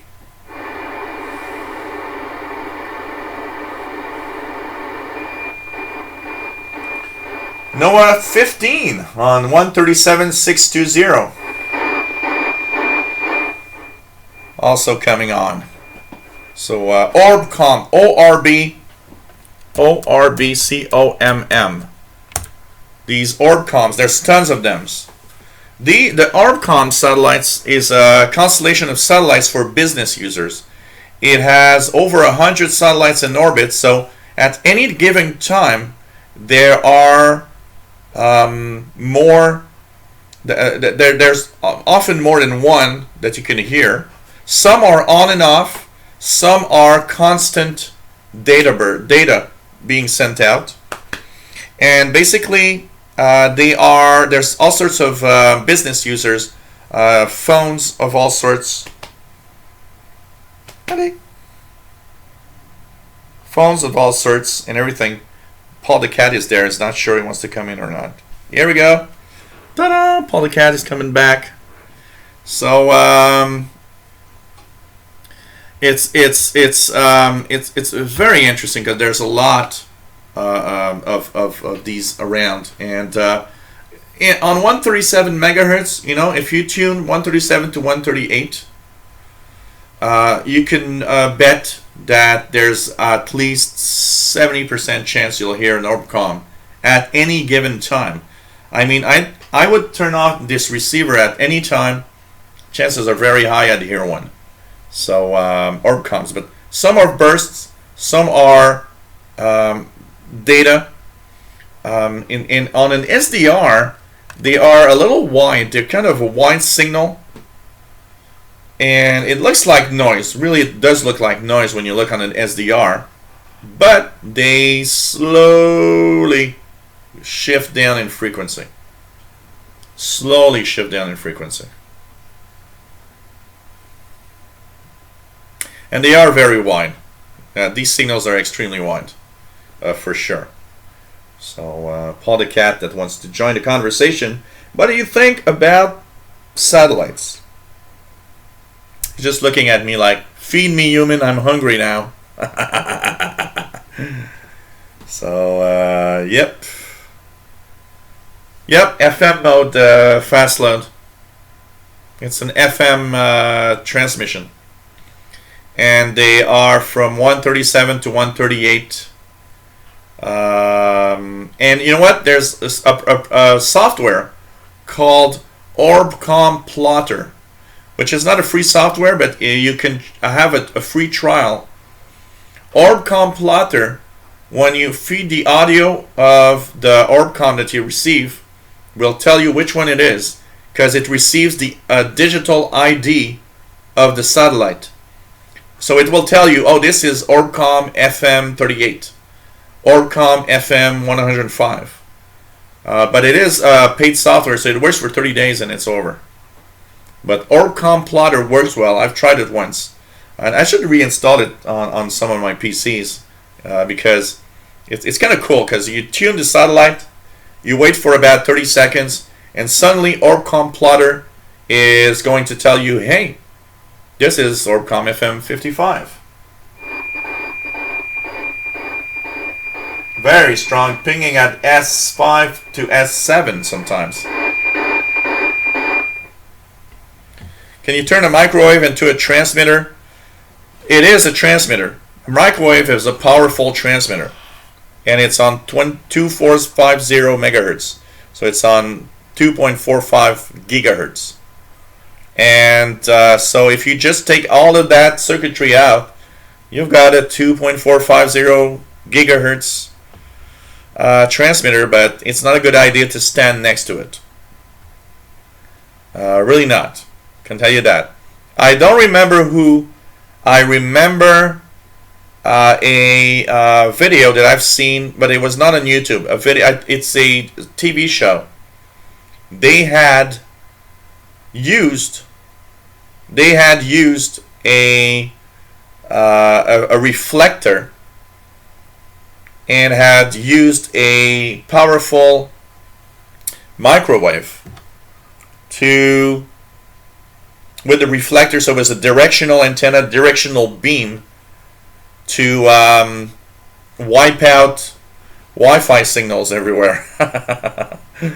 Man, but it's a transmitter that's like a buzzer. It's like it's just a quick buzzer, but it is very interesting. Anybody that is interested in radio, check out the Wikipedia article on the microwave oven. It is very, very interesting because it has all the characteristics and all the way that it's designed and made. of a transmitter and everything. It's just amazing, and it is interesting to listen to. Derek Hunt, hey there. What frequencies will CubeSats use? Have you heard any? Yeah, earlier we heard some CubeSats. I heard CO58, which is a CubeSat, and they are usually two frequency ranges. While you hear them, is either the 2-meter band, or on about 145 megahertz, the lower part of from 145 to 146 megahertz. In different modes, there's digital modes, USB, there's all sorts of things. And there's also 437, 436 megahertz, and 70 centimeter amateur band. And I've heard many CubeSats, Derek, regularly. So,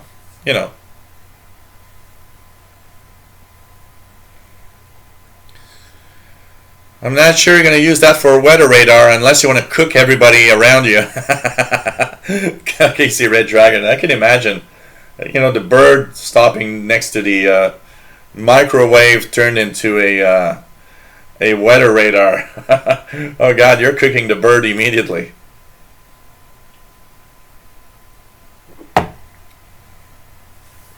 It was very interesting. It's a very interesting design, the way that they did microwaves, basically. And that's something that's kind of cool. Hey, we're 3 hours and 6 minutes right now. You are watching the shortwave. I was about to say shortwave, eh? You are watching the VHF UHF show, and tuning around different signals like this. And this is a weather satellite that's just crossing over Montreal right now, and so we are listening to different things. We heard CubeSat Oscar 58 with the Morse code beacon, and there's all sorts of things to listen to. There's Orbcom satellites. There's all sorts of stuff. So it's really nice. Can I use RG59 for receiving? As long as you're below 500 or 600 megahertz, it works okay. It works pretty well. Above 500 or 600 megahertz, RG59 starts to get too much loss, and at 1 gigahertz it becomes there's so much loss that all its signal is just absorbed there. You gotta match also the impedance of the receiver and the cable. It's like using 75 ohm cable, matching to this is 50 ohm input. That gives you a lot of loss there because it doesn't match. So there's a lot of stuff you gotta be careful. What else do we have? Just gonna check it out here quickly. Let's check out my list here. Is there anything interesting coming up? Okay, Seeds to CO66 is coming up. So CO66, what's the frequency of this one for the beacon? CO66. CO66. Seeds to 437, 485. And there's a digitalker on this one. And I've actually heard it once. So it depends what mode it's on tonight. Let's hope it's on the digitalker mode. The digitalker is really cool. It records a message that people send up, and it replays that message with voice, FM voice. But I don't know if it's going to work tonight. Or else they're going to have CW beacon. So 437, 485. Let's try that out just for the fun of it. And I would love it if it'd be a digitalker. I've heard that once, and it's just so cool.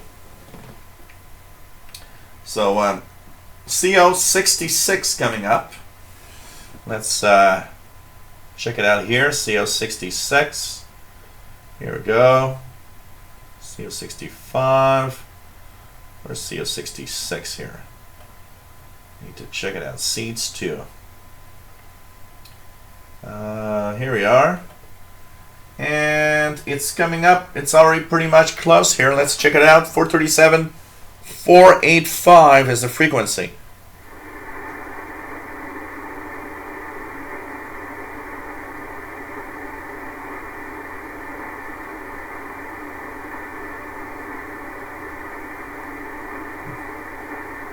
Not hearing anything right now, but CO66, which is a CubeSat, by the way. Seeds 2 is the other name it got. You know, that's one of the things that's hard with amateur satellites. It sometimes has 2 or 3 different names, and that makes it annoying sometimes to try to identify, you know, what you're hearing.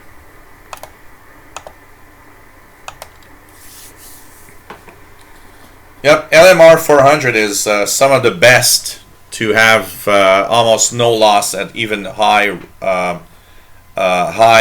frequencies. It's much more expensive than RG 58, 59, but it's worth it if you do want to have the strongest signals available. I'd be curious to see if I would replace this line, which is 75 feet long around, with LMR 400. If I could see a difference with some of my signals here, it could.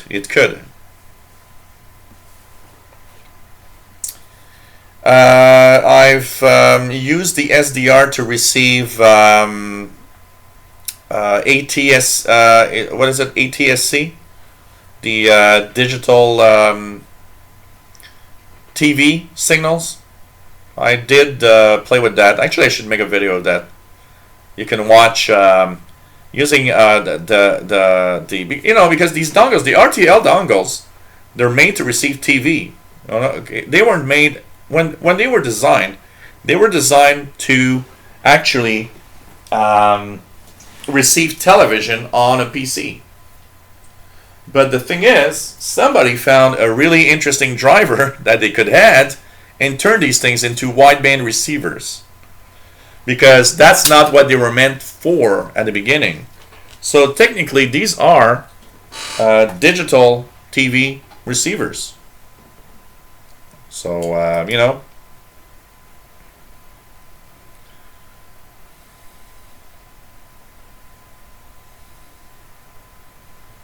Yeah, check that out. I had never heard of AirCell 5 cable. But remember one thing: if you are listening to mostly to signals, you know, in the VHF range, you know, like even at like 430 megahertz I am here, I do have some loss, but it's not enough. You know, I could still hear satellites. These weak signals are still there. There's a little bit of loss, but it's still not too bad. But once you get to 800 or 900 megahertz, it is a killer. I mean, above 1 gigahertz, forget it. That cable is junk for above 1 gigahertz for sure.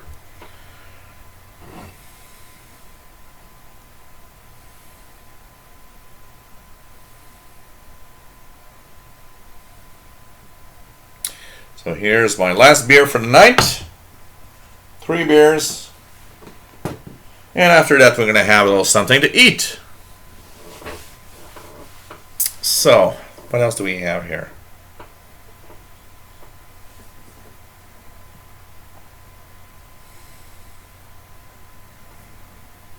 What else do we have here?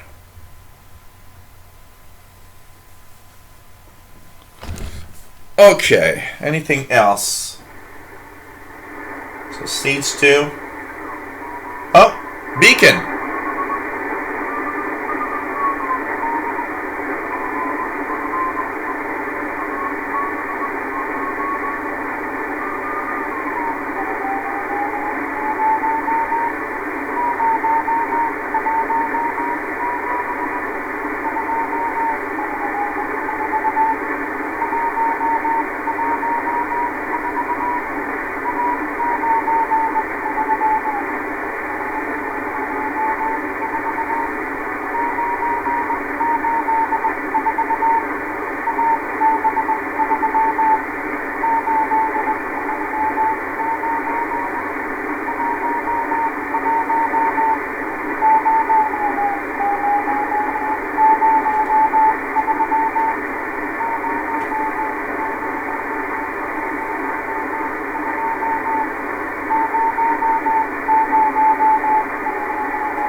So that was CW.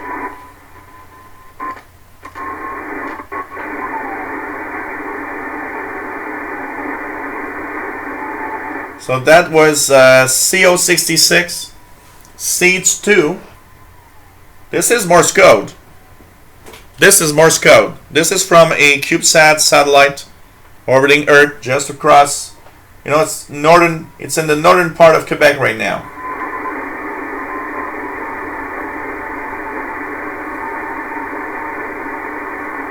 And this one, I know that the Morse code is very long.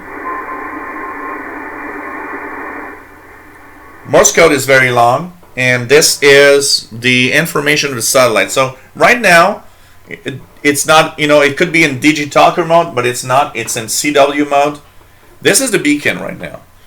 And CO66, by the way, has an app that you can download and enter all the information you hear here, if you can decode the Morse code. And it will give you battery temperature, it will give you battery voltage, it will give you the state of how it is or not. So an Orbcom, yeah, it's very difficult to actually push an Orbcom satellite for you guys, by the way. So you know,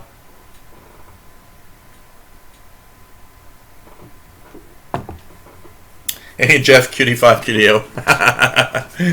Love the long shows. So anyways, you know, it's difficult to put an Orbcom on, but I will. Okay, I'll try to find one here. There probably is one right now. I'll just so here's one, but it sounds like the background noise.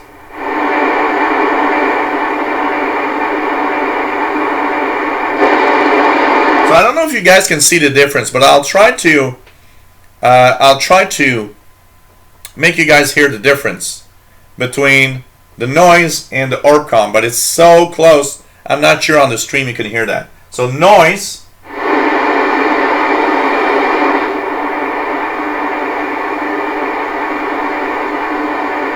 Orbcom, that's the Orbcom, 137290.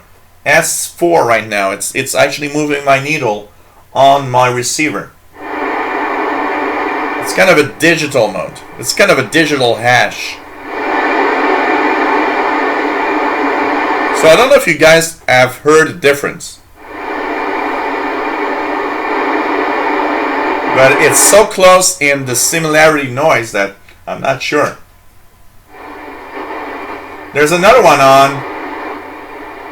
There's another one on 137715. Even stronger, almost S5 here.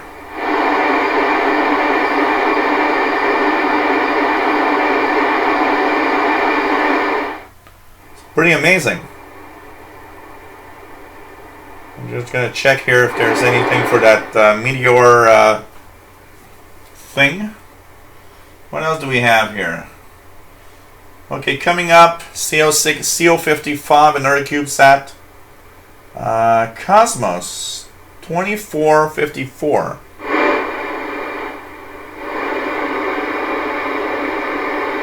I'm going to try that Cosmos satellite.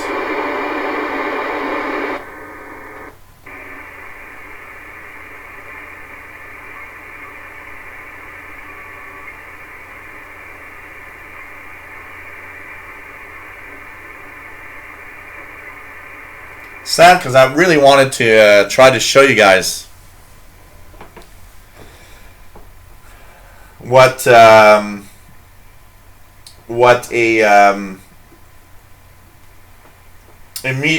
Cosmos, a Russian low Earth orbit navigation satellite sounds like, but nope, cannot. I'm not hearing anything on 137900. Nothing at all right now. Check out here what there is.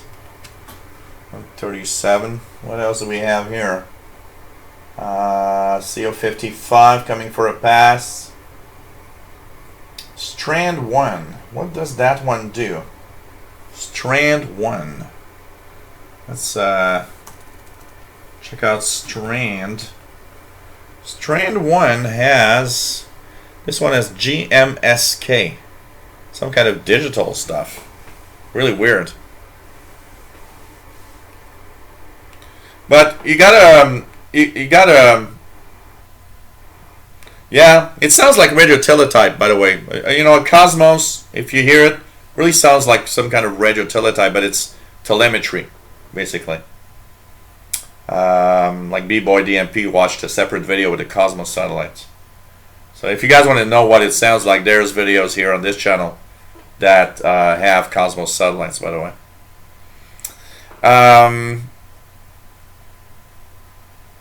Well, KC Red Dragon, what you picked up, strong signal, sounded like noise, went away. Okay, Meteor M2. Well, it's a different, it's not a ping ping sound like the, but here I can definitely tell you that I've got no signal at all. But you gotta know one thing, these satellites turn on and off regularly, eh? So sometimes, for example, even one of the NOAA satellites might be turned off for a reason, for a specific pass. So sometimes it's like, oh, it's overhead, but I don't hear anything because they turn it off. So that's also something you need to know. So, hey guys, we've been on for 3 hours and 20 minutes. I'm going to take it easy for the rest of the evening. I'm going to go cook myself a little something. I don't know what, but I'm going to eat a little something.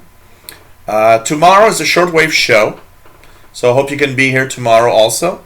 Hope you enjoyed today's little satellite VHF, UHF stuff. It's kind of cool. And thank you so much, everybody, for being here. One last little pass for anybody that can help out. Always fun. You know, it's helps me a lot. You can send PayPal donations at the Yahoo email that I'm posting here, if you can. And, of course, become a patron at the patreon.com website or page here, which is Radio and Computers. And, of course, thank you everybody has donated. And see you tomorrow. We'll be here at 2000 hours UTC.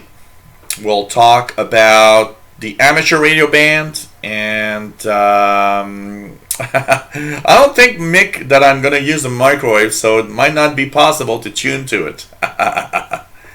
And always interesting to have everybody here. Thank you, everyone, for being here.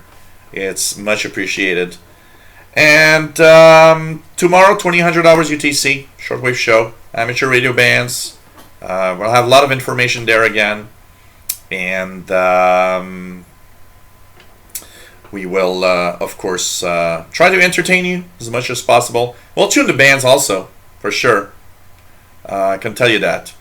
So take care, everybody, and yeah, I know there should be more shows outside of shortwave, and we'll try to do some from time to time. So. Cheers, everybody. Love you all. And thanks again. See you tomorrow.